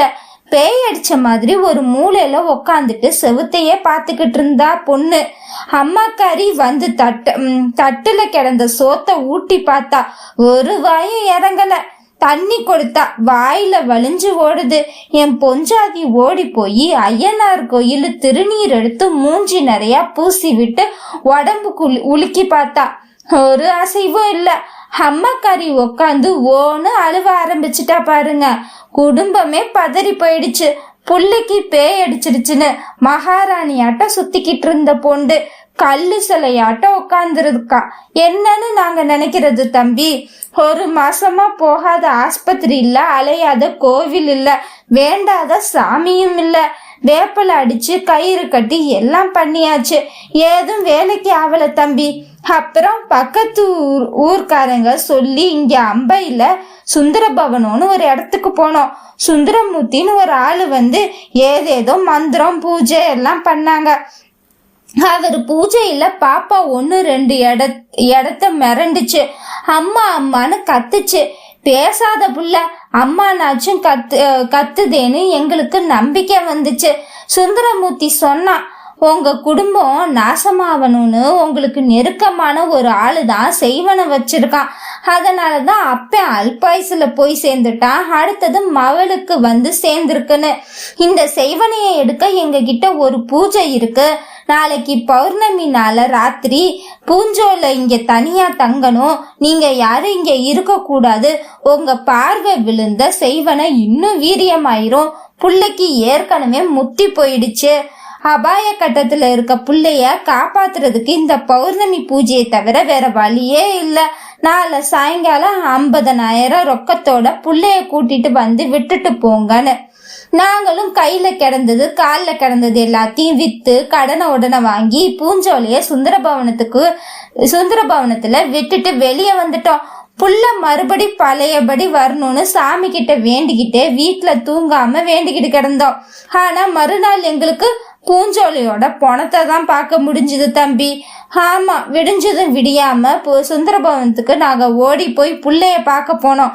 சுந்தரமூர்த்தி தியானத்துல இருந்தாரு. எதிர்த்தாப்புல பூஞ்சோல தரையில பேச்சு மூச்சு இல்லாம வேப்பலை உடுத்தி கிடந்தா. நாங்க எல்லாம் துடிச்சு போய், சாமி இது என்னது சாமின்னு கேட்டோம். சுந்தரமூர்த்தி சொன்னா, என்னோட இத்தனை வருஷத்துல இந்த மாதிரி ஒரு வலுவான சூனியத்தை நான் பார்க்கவே இல்லை. இனிமே உங்க குடும்பத்துல இந்த சூனியம் வேலை செய்யாது. உங்க வம்சம் வாழணும்னு பூஞ்சோல தன்னையே தியாகம் பண்ணிருக்கா. ஆமா, உங்க வம்சத்தை காப்பாத்தின சாமி உங்க பூஞ்சோல பொண்ணுதான். செய்வனைய தன் மேல ஏத்திக்கிட்டு அவ தன்னையே அழிச்சுக்கிட்டா. பூஞ்சோல தொடக்கூடாது. செய்வன தகட எங்கயோ தொட்டு இருக்கா. அத தொட்டப்பவே அவ அங்கேயே செத்து போயிட்டா. உங்க கூட இவ்வளவும் நேரமும் இருந்தது உங்க சாமி தான். என் தங்கச்சி வயிற்றுலையும் வாயிலையும் அடிச்சுக்கிட்டு அழுவ. நாங்க எல்லாரும் பூஞ்சோல பணத்துக்கு முன்னாடி காலில் விழுந்து சாமி சாமின்னு அழுவ. அந்த இடமே ஆடி போயிடுச்சு. இப்பவும் எங்க பூஞ்சோல தான் எங்க சாமி. நாங்க அவளை தான் கும்பிட்டுட்டு போறோம் வேலைக்கு. சுந்தரமூர்த்தி சாமி இல்லனா இது எதுவும் எங்களுக்கு தெரியாமலே போயிருக்கும் தம்பி. பூ விழுந்த கண்கள், ஒடுங்கிய கன்னங்கள், வாய் நிறைய வெற்றிலை சாற்றோடு இவ்வளவையும் அந்த முதியவர் அர்ஜுனிடம் சொல்லி கொண்டிருந்தார். அர்ஜுன் தன்னுடைய வீடியோ கேமராவில் அனைத்தையும் பதிவு செய்தான். அர்ஜுனுக்கு அன்று என்ன நடந்திருக்கும் என்று ஓரளவு விளங்க ஆரம்பித்தது. பொங்கிய உணர்ச்சிகளை அடக்கி கொண்டு பொறுமையாக முதியவர் கூறுவதை கேட்டான். சுந்தரமூர்த்தியை கண்ணால் பார்த்தாலே பொசுக்கி விடும் அளவுக்கு அவனுக்கு கோபம் இருந்தது. அந்த முதியவரை அழைத்து கொண்டு போய் வயிறார சாப்பாடு வாங்கி கொடுத்தான். போகும் வழியில் சில ரூபாய் நோட்டுகளை கையில் திணித்துவிட்டு நம்பிக்கையோடு இருங்க என்று அவர் போவதையே பார்த்து கொண்டிருந்தான். உண்மையில் அர்ஜுனுக்கு இன்றுதான் தன் பத்திரிகை பணியின் சக்தி என்னவென்று புரிந்தது. தான் யாருடைய நீதிக்காக போராட வேண்டும் என்று உணர்ந்தான். தான் பார்த்தே இராத பூஞ்சோலியின் ஓலம்தான் அவன் காதுகளை பிளந்து கொண்டே இருந்தது. அப்படியே கேமராவை தூக்கி கொண்டு அடுத்த நபரிடம் அனுபவங்களை கேட்க நடந்தான். சிகப்பு நிற புடவை, மெலிந்த தேகம், நெற்றியில் திருநீரு, கழுத்து நிறைய சிகப்பு மணிகள், மொட்டை அடித்து 1 மாதமே ஆன தலைமுடி, அருகில் தோளுக்கு தோளாய் வளர்ந்திருந்த மகனுடன் நின்றிருந்த பெண்மணியிடம் சுஜி பேசிக் கொண்டிருந்தால் தன் ரெக்கார்டரை ஆன் செய்து கொண்டாள். அக்கா, நாங்க சென்னையில இருந்து வந்திருக்கோம். முடிவெளிகள்னு ஒரு பத்திரிக்கை கேள்விப்பட்டிருப்பீங்க, அதுல இருந்துதான் வரோம். என் பேரு சுஜி. நீங்க இந்த திருவிழாவுக்கு எத்தனை வருஷமா வந்துட்டு இருக்கீங்கக்கா? நினைவு தெரிஞ்ச சின்ன வயசுல இருந்து வருஷம் தவறாம இங்க வந்துட்டு இருக்கோமா. இந்த சீவன்களை கஷ்டத்துல இருந்து காப்பாத்த அத்தாவை தவிர வேற யாரு இருக்கா உலகத்துல? சொல்லி கொண்டு இருக்கும் போதே கண்களில் நீர் கோர்த்தது அந்த பெண்மணிக்கு. ஏங்கா, என்னாச்சு? வாங்க, அப்படியே ஒரு டீ குடிச்சுட்டே பேசுவோம். இல்லப்பா, பரவாயில்ல. அட வாங்கக்கா, உங்களை பார்த்ததும் எனக்கு எங்க அம்மா ஞாபகம் தான் வந்துச்சு. மகனை அனுப்பிவிட்டு இருவரும் அருகே இருந்த டீக்கடை பெஞ்சில் அமர்ந்தார்கள். மகன் அவனுடைய நண்பர்களுடன் சேர்ந்து கொண்டான். இவன் அப்பாவுக்கு கைகால் விளங்காம போய் பேச்சும் இல்லாம போய் 7 வருஷம் ஆகிடுச்சு. இந்த அம்மன் தாய் காலில் விழுந்து சரணாகதி அடைஞ்ச பின்னதான் ஏதோ இப்ப வாழ்க்கை ஓடுது. இதே கோயில் வாசல்ல தான் பூ கட்டி வித்து தான் கஞ்சி குடிக்கிறோம். ஏங்கா உங்க வீட்டுக்காரருக்கு என்னாச்சு? சுட சுட டீ கிளாஸை வாங்கி அந்த பெண்மணியிடம் கொடுத்து விட்டு தானும் ஒரு கிளாஸ் வாங்கி கொண்டு மீண்டும் அமர்ந்தாள் சுஜி. ஒரு சம்பவத்துக்கு அப்புறம் அதிர்ச்சி தாங்க முடியாம இப்படி ஆகிட்டாருமா. உங்களுக்கு சொல்லணும்னு விருப்பம் இருந்தா சொல்லுங்கக்கா. உங்க பேரோ வேற எந்த அடையாளமோ வெளியில வராது, அதுக்கு நான் பொறுப்பு. சொல்லுறதுல என்னமா இருக்கு? ஏழை பாளைங்க பேசுறத கேட்கவும் ஆளுங்க இருக்குங்கிறதே ஆச்சரியம்தான். எங்களுக்கு கண்ணாலம் ஆகி 15 வருஷமாச்சு. நல்லா ராசா கணக்கா வாட்டஞ்சாட்டமா இருப்பாரு மனுஷன். ஒரு வருஷத்துல மகன் பிறந்தான். எந்த குறையும் இல்லாம எங்களை பாத்துக்கிட்டாரு. இருந்தாலும் சொந்தமா ஒரு மெத்த வீடு கட்டி குடியிருக்கணும்னு ஆசை அவருக்கு. டவுன்ல டாடா ஏஸ் ஓட்டிக்கிட்டு இருந்தாரு. ராத்திரி பகல்னு மாடா உழைச்சாரு இதுக்காக. ஏற்கனவே ரோடு மேல இருந்த துண்டு நிலத்துல சின்னதா கட்டி இருக்கிறதா தான் ஏற்பாடு. சம்பாதிச்சு சேர்த்து வச்ச பணம் போட்டு புது வீட்டுக்கு செவுரு வரைக்கும் எழுப்பியாச்சு. ஆனா காங்கிரீட் போடும்போது காசு பத்தாம போயிடுச்சு. செவுரு எழுப்புன வீட்டை மூடாம போட்டு 5 மாசம் ஓடிருச்சு. ஊர்ல ஒரு மாதிரி பேச ஆரம்பிச்சுட்டாங்க. சரி, கடனை வாங்கியாச்சும் வீட்டு வேலையை முடிச்சிடுவோம்னு தோணுச்சு அவருக்கு. நானும் சொல்லி பார்த்துட்டேன் பொறுமையா முடிக்கலான்னு. எங்க கேட்பாரு. திடீர்னு ஒரு நாள் பணம் கிடைச்சிருச்சுன்னு எங்கிருந்தோ கந்து வட்டிக்கு கடனை வாங்கிட்டு வந்தாரு. வீட்டு வேலையும் முடிஞ்சு சந்தோஷமா பால் காய்ச்சி குடியும் போயிட்டோம். பால் காய்ச்சின மக்கா நாள் திடுத்திடுன்னு ஒரு நாள் அவர் வீட்டுல இல்லாத நேரம் ஒரு 3 பேர் வீட்டுக்கு வந்தானுங்க. எங்க போய் ஒளிஞ்சிட்டான் உன் புருஷன்? வாங்கின கடனுக்கு வட்டி கட்ட வழி இல்ல, மெத்து வீடு கேக்குதோன்னு சத்தம் போட்டு பேசினானுங்க. வட்டி குட்டி போட்டு வாங்கின காசுக்கு மேல 10 மடங்கு வட்டியும் முதலுமா போய் கந்து வட்டி எகிரிடுச்சு. எங்களுக்கு அவ்வளவு பணத்துக்கு வேற வழியும் இல்ல. தூக்கு மாட்டி செத்துடலாம்னு போற அளவுக்கு குடைச்சல் கொடுக்க ஆரம்பிச்சுட்டானுங்க அவனுங்களும். வீட்டுல நிம்மதியே இல்ல. அப்போதான் பக்கத்துல இருந்த வீட்டாளுங்க சொன்னாங்க, நாங்க மெத்து வீடு கட்டி நல்லா வாழுறத பிடிக்காத எங்க சொந்தக்காரங்க யாரோ எங்களுக்கு செய்வன வச்சிருப்பாங்க. அதனாலதான் எல்லா கெடுதலும் எங்களுக்கே வருதுனானுங்க. எங்களால அதை நம்பாமையே இருக்க முடியல. இவங்க அண்ணன் 2 பேரும் கூடயும் இவருக்கு சரியான பேச்சுவார்த்தை கிடையாது. அதனால பொறாமையினால செய்வன வச்சிருக்க வாய்ப்பு இருக்குன்னு நம்பணும். செய்வன எடுக்கிறதுக்கு சுந்தர பவனத்தை காட்டி விட்டாங்க பக்கத்து வீட்டு ஆளுங்க. அங்க சுந்தரமூர்த்தி சாமி இருந்தாரு. சீக்கிரமே வழி கிடைக்கும்னு ஒரு பூஜைக்கு ஏற்பாடு பண்ண சொன்னாரு. ரோட்டு மேல இருக்க நிலத்துக்கு பல பேர் கண்ணு இருக்கிறதாவும் சொன்னாரு. பூஜை முடிஞ்சது. ஆனா எங்க கஷ்டம் அப்படியே தான் இருந்தது. சுந்தர பவனத்திலே கிடந்தாரு எங்க வீட்டுக்காரு. வட்டிக்காரன் தொல்லை தாங்காம நானும் என் அப்பனும் வீட்டுக்கு ஓடிட்டேன். நானும் எங்க அப்பன் வீட்டுக்கு ஓடிட்டேன். அப்போதான் ஒரு நாள் ஒரு செய்தி வந்துச்சு, புருஷனுக்கு உடம்பு முடியலன்னு. என்னான்னு போய் பார்த்தா கைகால் இழுத்துக்கிட்டு ஆஸ்பத்திரியில கிடந்தாரு மனுஷன். அவரு கோலத்தை பார்த்து அன்னைக்கே என் உயிர் போயிடுச்சு தாயி. சுந்தரபவனத்துல தான் இவருக்கு முடியாம போயிருக்கு. அவங்க தான் ஆஸ்பத்திரிலயும் சேர்த்திருக்காங்க. அரசாங்க ஆஸ்பத்திரிய கூட சேர்க்காம பெரிய தனியார் ஆஸ்பத்திரியில தரமான வைத்தியம் காட்டுறதா சொன்னாங்கம்மா. தங்கமான மனுஷன் சுந்தரமூர்த்தி. இது இப்படி இருக்கா, கந்து வட்டிக்காரங்க ஆஸ்பத்திரிக்கே வர ஆரம்பிச்சுட்டானுங்க. சரின்னுட்டு சுந்தரபவனத்துக்கு ஓடுனேன். ஐயா சாமி, நீங்க தான் எங்களை காப்பாத்தணும்னு என் பிள்ளையோட காலில் விழுந்தேன். இன்னொரு பூஜைக்கு ஏற்பாடு பண்ண சொன்னாரு. ஆனா இந்த வாட்டி வீட்டை சுந்தரபவனத்து 15 வருஷம் எழுதி கொடுத்தா அது மேல இருக்க கண்ணு செய்வனையெல்லாம் அழிஞ்சு போயிரும்னு, கடனும் தீந்து போயிரும்னு எங்கள்கிட்ட கேட்டாரு. எனக்கு அப்போதைக்கு வேற வழி தெரியல தாயி. வீட்டை சுந்தரபவனத்துக்கு எழுதி தந்துட்டு என் புருஷனை அழைச்சிட்டு வந்துட்டேன். இங்க என் அப்பன் வீடு எங்கள்கிட்ட இல்லைனாலும் கழுத்த இருக்கிற கடன் தொல்லை இல்ல. என் புருஷன் என் கூட இருக்காரு, அது போதுமா. எல்லாத்தையும் நினைக்கும் கண்ணு கலங்க நிப்பாட்ட முடியல, அவ்வளவுதான், வேற ஒண்ணும் இல்லம்மா. ரெக்கார்டை ஆஃப் செய்துவிட்டு அந்த பெண்மணியை சுஜி ஆற தழுவினாள். கைகளை பிடித்து கொண்டு, நம்பிக்கையோடு இருங்கக்கா என்றாள் சுஜி. சில நிமிடங்கள் இருவரும் மௌனமாக இருந்தார்கள். பின் எதுவும் கூறாமலேயே அந்த பெண் எழுந்து செல்வதையே சுஜி பார்த்து கொண்டிருந்தாள். உண்மையில் சுஜிக்கு அந்த பெண் அவள் அம்மாவைத்தான் நினைவுபடுத்தினாள்.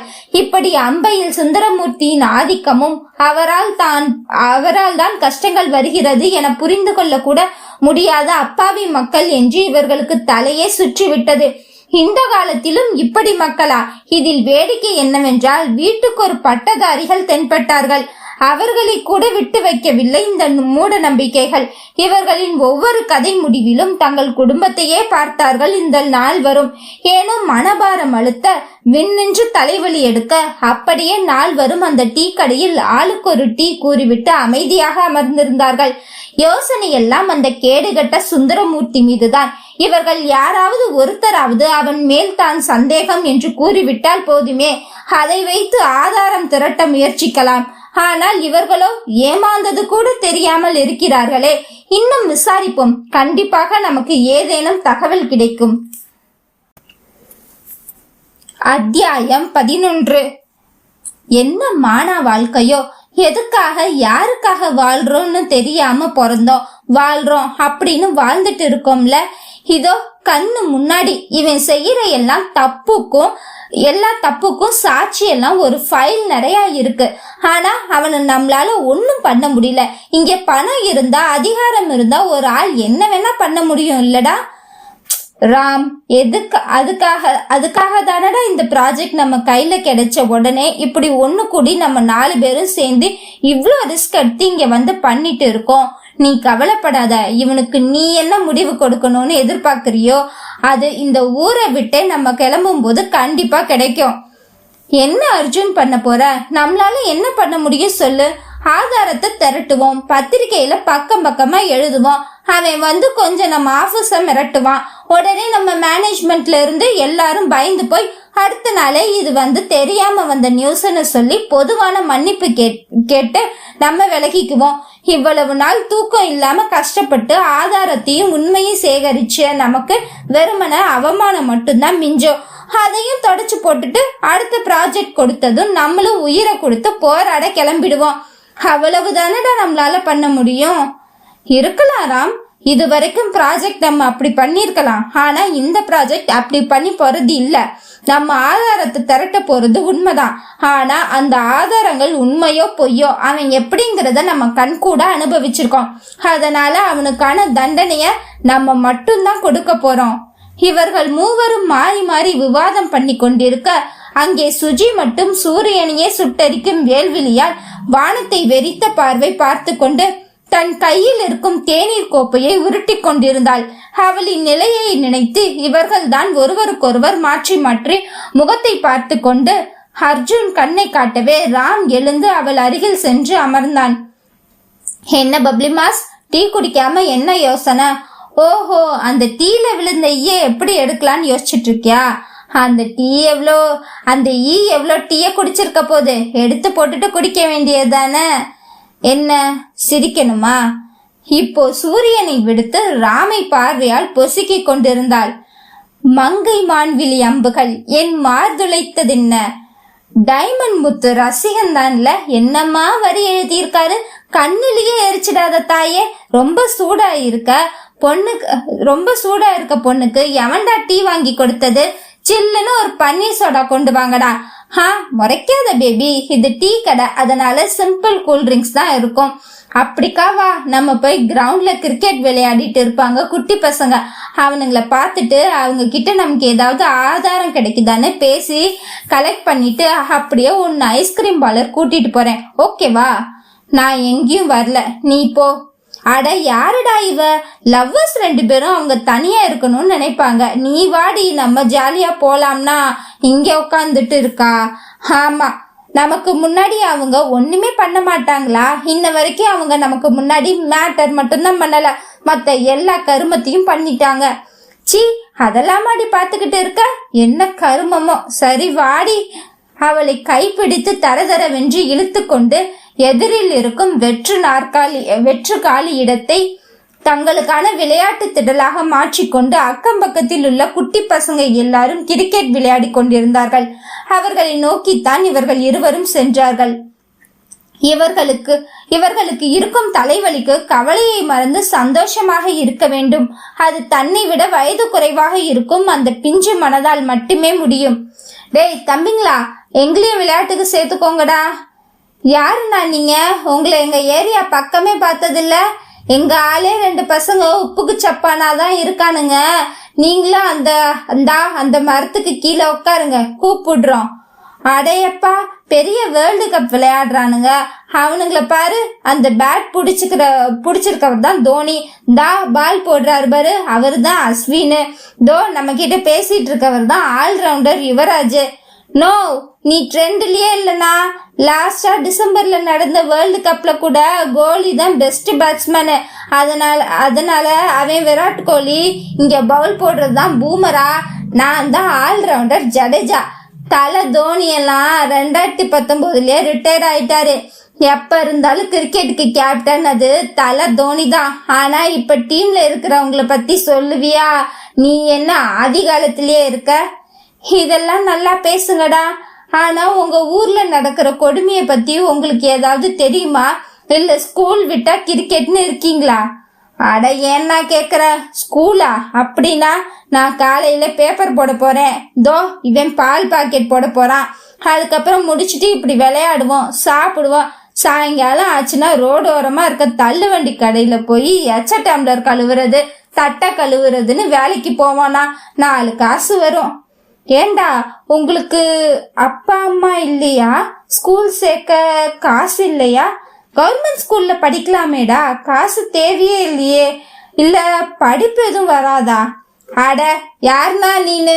படிக்க வச்சா எல்லாம் நாங்க நல்லா தான் படிப்போம். நல்லா படிக்கிறோமோ இல்லையோ, எதிலும் ஃபெயில் ஆனது இல்ல. அந்த கிரிக்கெட்டுக்கு உப்புக்கு சப்பானா உட்கார்ந்து இருக்கா 2 பேரும். ஸ்கூல் படிச்சப்ப ஸ்கூல்லயே 2 ரேங்க் அவங்க 2 பேரும் தான். என்ன பண்றது, எங்களோட அப்பனுங்க இருக்கானுங்க பாருங்க, எல்லாம் அவனுங்களாலதான். ஏய் என்னடா அப்பாவை மரியாதை இல்லாம பேசுற? ஏன் என்னாச்சு? உங்க அப்பா எதுவும் குடிச்சிட்டு வந்து கொடுமைப்படுத்துறாரா என்ன? அதெல்லாம் பெரிய கதைனா, வா அப்படி போய் உக்காந்து பேசுவோம். குடிச்சு கொடுமைப்படுத்தினா ஒரு குடும்பத்துக்கு மட்டும்தானா பிரச்சனை. ஆனா இங்க குடிய விட பெரிய போதையே இருக்குது. அதெல்லாம் யாரும் கண்டுக்க மாட்டானுங்க. யாருக்கு அதுக்கும் அதெல்லாம் போகவும் மாட்டேங்குது. உன்னை பார்த்தா வெளியூர்ல இருந்து வந்த மாதிரி இருக்கு. நீயும் அந்த நாயை பார்க்க தான் வந்திருக்கியா என்ன? எந்த நாய்டா? நீ யாருக்குமே மரியாதை கொடுக்க மாட்டியா? நாங்க சென்னையில இருந்து வரோம்டா, பத்திரிகையில வேலை பார்க்கிறோம். இந்த ஊரை பத்தி செய்திகள் சேகரிச்சு கொண்டு போறதுக்காக தான் வந்திருக்கோம். நீ யார பத்தி சொல்லிட்டு இருக்க? விளக்கமா சொல்லு. நாங்க ஊருக்கு புதுசு தானே, எங்களால நீ சொல்றதுக்கு எதுவும் பிரச்சனை ஆகாது உனக்கு. நோ, இதுக்கு மேல எங்க வாழ்க்கையில பிரச்சனையானாலும் பரவாயில்ல, அப்படியாவது எங்களுக்கு எல்லாம் ஒரு விமோச்சனம் பிறக்காதான்னு நாங்க பாத்துக்கிட்டு இருக்கோம். என்ன, எங்களால அவனை கொண்டு எதுவும் பண்ண முடியல. அம்மா தங்கச்சிங்க எல்லாம் எங்க அப்பாவோட பிடியில இருக்காங்க. எங்க அப்பன் இருக்கானே லூசு கம்னாட்டி, அந்த நாய் சொல்றதுதான் எங்க அப்பன் எல்லாம் கேட்பான்.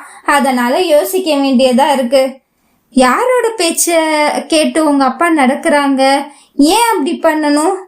அதானா, அந்த கிழட்டு மூதேவி சுந்தரமூர்த்தின்னு ஒருத்தன் இந்த ஊரையே ஆட்டி படைச்சிட்டு இருக்கானே, அந்த நாயதான் சொல்றோம். தாங்கள் கேட்காமலேயே ஆதாரம் சேர்கிறது என்று தங்களையே பார்த்து அமர்ந்து கொண்டிருக்கும் அர்ஜுனும் ஆனந்திக்கும் கண்ணாலேயே வர சொல்லி சிக்னல் செய்துவிட்டு அங்கிருந்த அத்தனை பசங்களும் இவர்கள் 4வருமாக அமர்ந்து விட்டார்கள் கதையை கேட்க.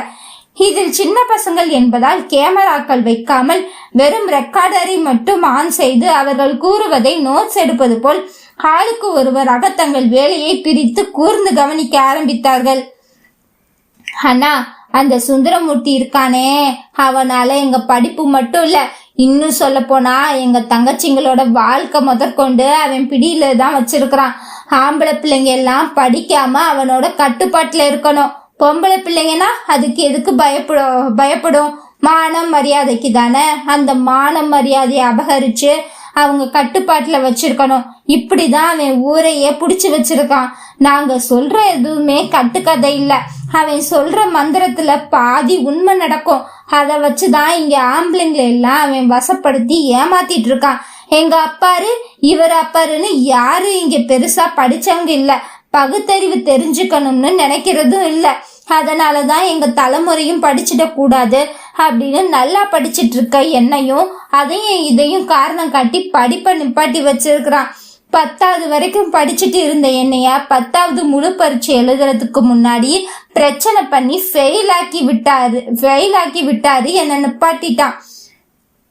ஆனா ஊருக்குள்ள பள்ளிக்கூடம் இல்லாம இருக்க கூடாதுங்கிறதுக்காக பேருக்காக கண் தடுப்புக்காக நடக்குது. ஆனா இங்க யாரும் 10வதுக்கு மேல ஆம்பளை பசங்க படிக்க போறதே இல்ல.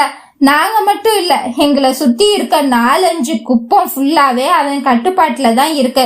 நாங்க படிச்சா கேள்வி கேட்போம், அறிவாளியா இருப்போம், அவன் செய்யற தில்லாலங்கடி வேலையெல்லாம் கண்டுபிடிச்சிடுவோன்னு தான் யாரும் 10வது முழுசா பாஸ் பண்ணவே விட மாட்டான்.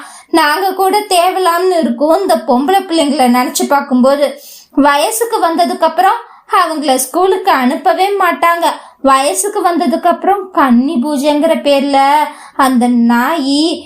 அந்த கிழட்டு நாய்க்கு எந்த புள்ளைய பிடிச்சிருக்கோ அந்த புள்ளைய கூட்டிட்டு போயிடுவான். கன்னி பூஜை அது இதுன்னு என்ன பண்ணுவான்னு தெரியாது. அந்த புள்ளைங்க அலற சத்தம் தான் கேட்கும் எங்களுக்கு. அதுக்கப்புறம் அது சித்த பிரம்ம பிடிச்ச மாதிரி உக்காந்து இருக்கும். கடைசியில அது எதையோ தோஷம் பட்டிருக்கு அப்படி இப்படின்னு காரணம் காட்டி அந்த புள்ள செத்தே போயிடும்னா கவலையா இருக்கும். அந்த பிள்ளைங்க அம்மா வாயிலையும் வயிற்றுலையும் அடிச்சுட்டு அழுவாங்க. ஆனா இந்த அப்பனுங்க எப்படியோ தோஷம் பிடிச்ச பேய் பிடிச்ச புள்ளைய சுந்தரமூர்த்தி காப்பாத்திட்டு நினைச்சு சந்தோஷப்படுவாங்க. சரி, இதெல்லாம் உங்களுக்கு எப்படிடா தெரியும்? அங்க இதுதான் நடக்குது, அந்த பிள்ளைங்களுக்கு ஏதோ பண்றாங்க அப்படிங்கறதெல்லாம் உங்களுக்கு எப்படி தெரியும்? உங்களதான் உள்ள விடவே மாட்டாங்களே. ஐயோ அண்ணா, அது இன்னும் கொடுமை. எங்க கூட படிக்கிற சில பிள்ளைங்க நல்ல தைரியமா இருக்குங்க, அங்க இதுதான் நடக்குது, எங்க கற்பு தான் போகுதுன்னு தைரியமா வெளியில பேசுற புள்ளைய அது மேல சாத்தான் ஏவி இருக்கு, பேய் பிடிச்சிருக்கு, அதனாலதான் இப்படி எல்லாம் பண்ணுது. குடும்பத்துக்கு ஆகாத பிள்ளை இன்னும் கொஞ்ச நாள்ல எவனையாவது அது இழுத்துட்டு போய் மான மரியாதை கெடுத்துரும், இல்ல அப்படின்னா தப்பான தொழில் செய்ய போயிடும் பணம் காசுக்காக அப்படின்னு சொல்லி பெத்தவங்களையே கொல்ல வைக்கிற கொடூர குணம் படைச்சவன் நான் அந்த சுந்தரமூர்த்தி நாயி. இதெல்லாம் இங்க யாருமே தட்டி கேட்க மாட்டாங்களா? உங்க ஊர்ல கவுன்சிலர், எம்எல்ஏ அவங்கெல்லாம் என்னதாண்டா பண்றாங்க? நீ வேறனா, நல்லா கேட்டப்போ அவங்களுக்கு ஓட்டு வாங்குறதுக்காக மட்டும்தான் இந்த சேரி ஜனங்கள்லாம் ஞாபகத்துக்கு இருப்பாங்க. அவங்களோட இச்சையை தீர்த்துக்கிறதுக்கும் ஆசையை தீர்த்துக்கிறதுக்கும் சேரி பொண்ணுங்க தான் வேணும். அவங்களுக்கு அடியாட்களா வேலை பார்க்கறதுக்கு இந்த சேரி பசங்க தான் வேணும். மற்றபடி நாங்க ஒரு உயிருள்ள ஜென்மமாவே அவங்களுக்கு தெரிய மாட்டோம்னா. சரி, ஏதோ நீ கேட்ட, நாங்களும் மனசுல பட்டதா சொல்லிட்டோம்.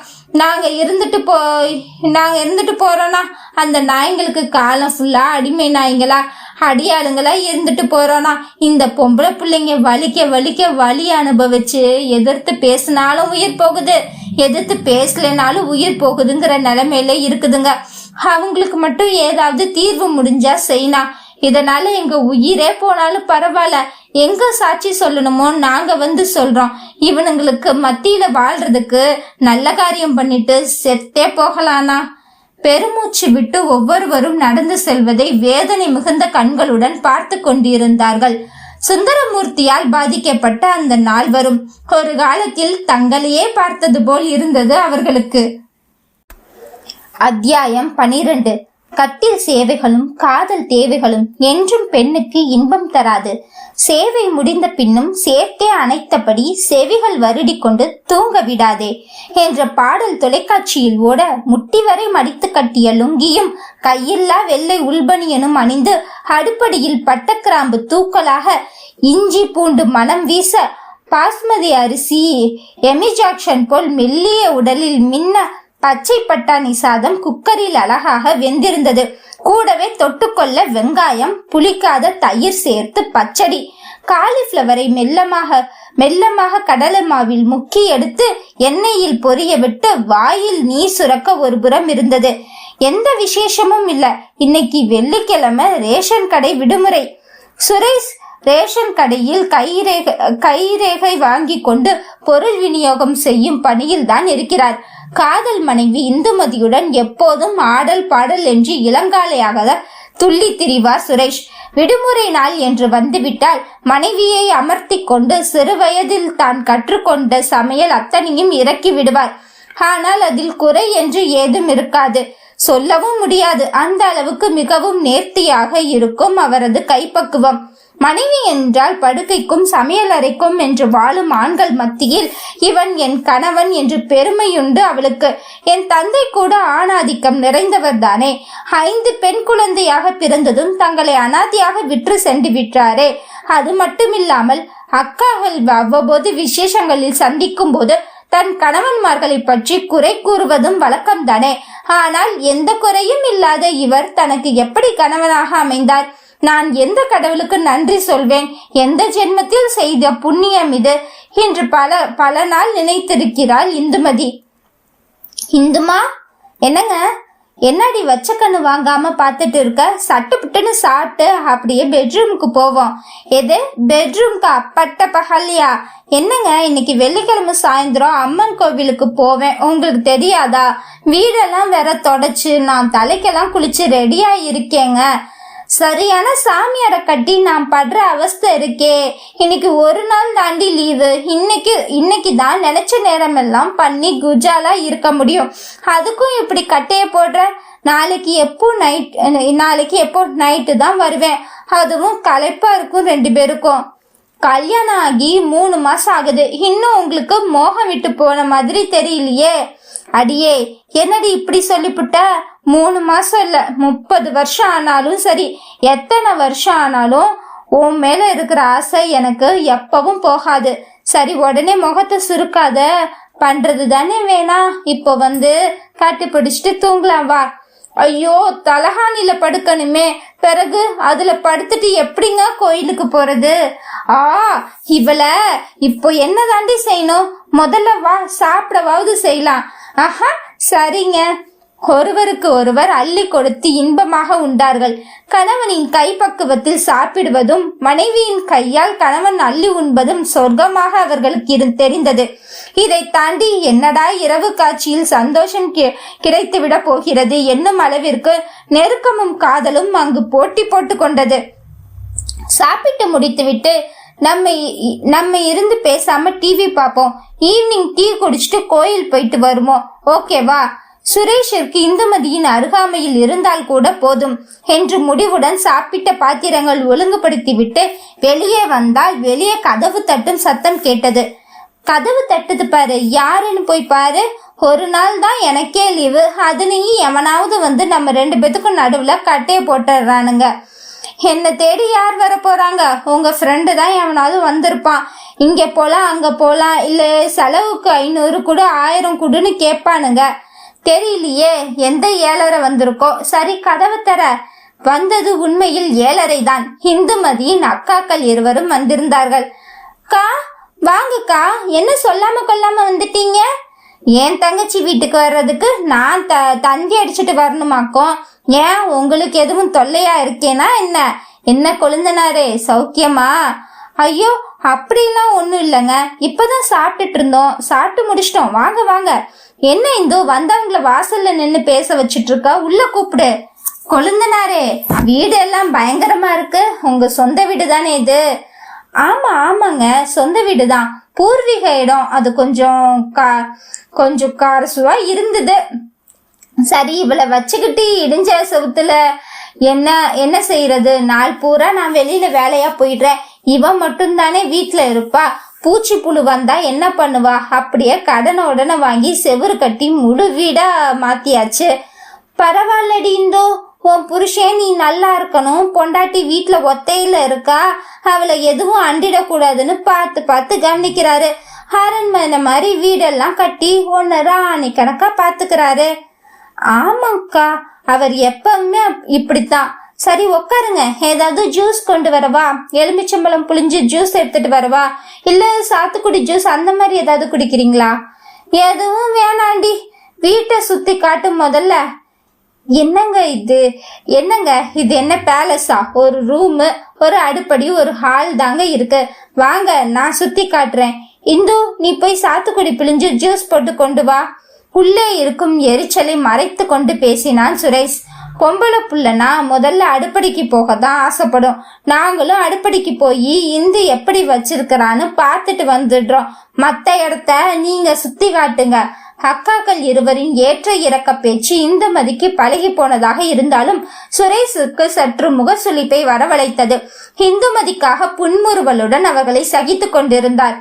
என்னடி இந்து, அடுப்படி மேஜையெல்லாம் சும்மா கண்ணாடி மாதிரி வச்சிருக்கிற? பொழுதனைக்கு வேலை பார்த்துக்கிட்டே இருப்பியா? அம்மா வீட்டுல பண்ண மாதிரி? இங்கேதான் இந்துமதியோட வாழ்க்கையின் ஆரம்ப புள்ளியான 7:30 ஆரம்பித்தது. எல்லாரிடமும் வீட்டு விஷயங்களை பகிர்ந்து கொள்ள அவசியமில்லை என்பதை இந்துமதி புரிந்து கொள்ளும் போது எல்லாம் கடந்திருக்கும். ஐயோ அக்கா, இன்னைக்கு அவரோட சமையல் தான். சாப்பாடு இருக்கு, ஜூஸ் குடிச்சிட்டு அப்படியே டேஸ்ட் பண்ணி பாக்குறீங்களா? அவர் தான் சமைச்சாரு. இப்பதான் சாப்பிட்டு முடிச்சோம். சூப்பரா சமைப்பாரு.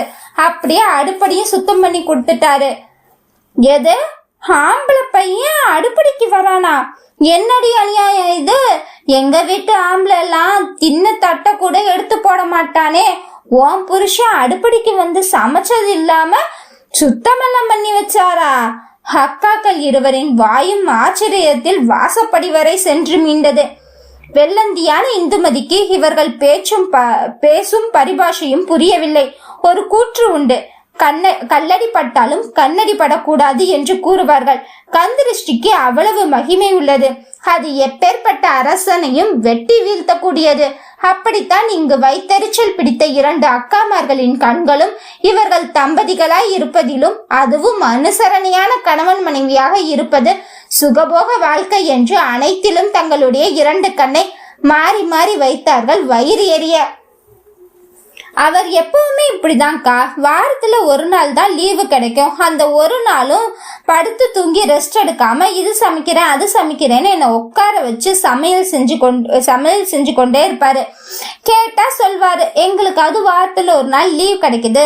இந்த பொம்பளைங்களுக்கு அடுப்படையிலிருந்து என்னைக்கு தான் லீவு கிடைக்குமோ, ரிட்டையர்மெண்ட் கூட இல்ல அப்படின்னு கிண்டல் பண்ணுவாரு.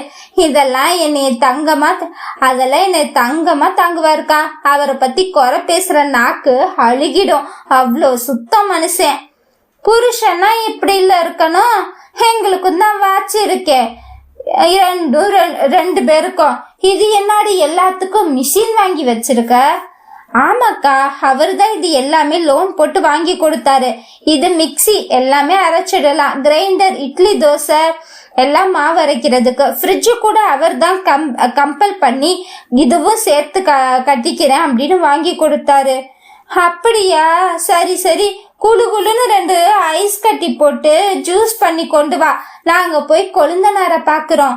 இவர்கள் கிளம்பி விட்டதாக நினைத்து வாய்க்குள்ளேயே காதல் பாடலை முணுமுணுத்து கொண்டே ஜூஸ் பிழிந்து ஐஸ் கட்டி போட்டு கலக்கி கொண்டிருக்கும் இந்துமதியையே பொறாமை மிகுந்த கண்களுடன் வாசலில் நின்று பார்த்து கொண்டிருந்தார்கள் 2 சகோதரிகளும். அதில் ஒருத்தி, என்னடி இந்துமதிய போய் அப்படி பாக்குற? இன்னொருத்தி, நம்ம வீட்டுல இருக்கிற வரைக்கும் எப்படி நாயா உழைச்சு கைகாலெல்லாம் காப்பு காய்ச்சி இருக்கும், காலெல்லாம் வெடிப்பெடிப்பா இருக்கும்ல.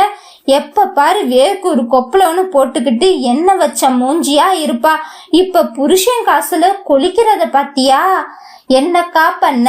பெரியவங்க எல்லாம் சொல்ற மாதிரி முதல் பாதி கஷ்டப்பட்டால 2ஆம் பாதியில நல்லா இருப்பாங்க போல இருக்குக்கா. ஆனா முதல் பாதியில சொகுசா வாழ்ந்த நமக்கு 2ஆம் பாதி இப்படி கஷ்டமா போகும்னு கனவா கண்டோம். சரி வா, போய் கொழுந்தனார்கிட்ட எப்படி நடந்துக்கிறா இந்துமதின்னு அப்படியே விசாரிப்போம். முடிந்த மட்டும் வைத்தறிச்சலை இறக்கி வைக்க முடியாமல் அடுத்து சுரேஷிடம் சென்றார்கள். கொழுந்தனாரே, உள்ள வரலாமா? என்ன பண்ணிட்டு இருக்கீங்க? இதுதான் படுக்கை அறையா? என்ன இவ்ளோ விசாலமா கிடக்கு? ஓடி அடியா விளையாடலாம் போல. வாங்க வாங்க உள்ள. ஆமா, பொழுது போகலைனா நானும் உங்க தங்கச்சியும் இங்கதான் கபடி விளையாடுவோம். விளையாடுங்க. உங்களுக்கு என்ன, பக்கத்துல மாமியாரு நாத்தனாரு தொல்லையா, சொந்தக்காரங்க தொல்லையா இருக்கு? 2 பேரும் மட்டும்தான் இருக்கீங்க. எங்க அம்மாவும் ஒரு கிறுக்கு சிறுக்கி, எப்பயாவது வரும் போகும், வந்தாலும் அடுப்படி திண்ணையிலேயே கிடக்கும். அதனால நீங்க தான் வாழ்றீங்க. பார்த்து கொஞ்சமா பெருமூச்சு விடுங்க. உங்க மூச்சுல நாங்க 2 பேரும் கருகிடுவோம் போல. இல்ல குழந்தனாரே, சும்மா சொன்னோம் என்று கூறிவிட்டு எழுந்து ஹாலில் இருக்கும் சோபாவில் அமர்ந்து டிவி பெட்டியை உயிர்ப்பித்தார்கள்.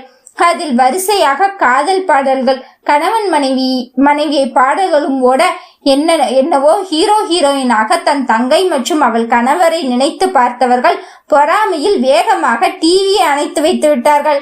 கனவில் கூட யாரையும் காதலிக்க விட மாட்டார்கள் போல. தங்களுக்கு கிடைக்காதது மற்றவர்களுக்கு கிடைக்கட்டும் என நினைப்பது ஒரு ரகம், தனக்கு கிடைக்காதது யாருக்கும் கிடைக்கவே கூடாது என்று நினைப்பது இன்னொரு ரகம்.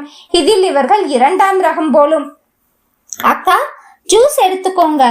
ஏண்டி, எனக்கு ஒண்ணு மட்டும் புரியவே இல்லை. இரு கொழுந்தனார் வராரு என்று வராரான்னு ஒரு நிமிஷம் பாத்துக்கிறேன். இப்படி ஒன்ன தாங்குறாருன்னு சொல்ற. பொதுவா நம்ம ஜாதி ஆம்பளைங்க எல்லாம் பொம்பளைங்கன்னா அவங்க காலுக்கடியில இருக்கணும்னு நினைப்பாங்க. இவர் இப்படி தாங்குறாருனா என்னவா இருக்கும்? ஒருவேளை அவர் பண்ற தப்ப எதுவும் நீ கேட்க கூடாதுன்னு உனக்கு ஐஸ் வைக்கிறாரோ? கயிறு திரிக்க ஆரம்பமானது. அப்படி இவர் என்னக்கா தப்பு பண்ணிட போறாரு?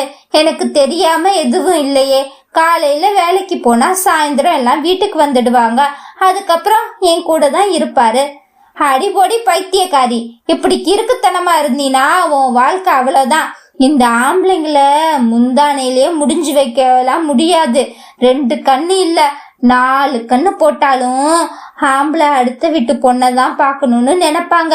உன் ஆளு வேற வாட்ட சாட்டமா நல்லா வக்கனையா இருக்காரு, உன்னை வேற தாங்குறாருன்னு சொல்ற.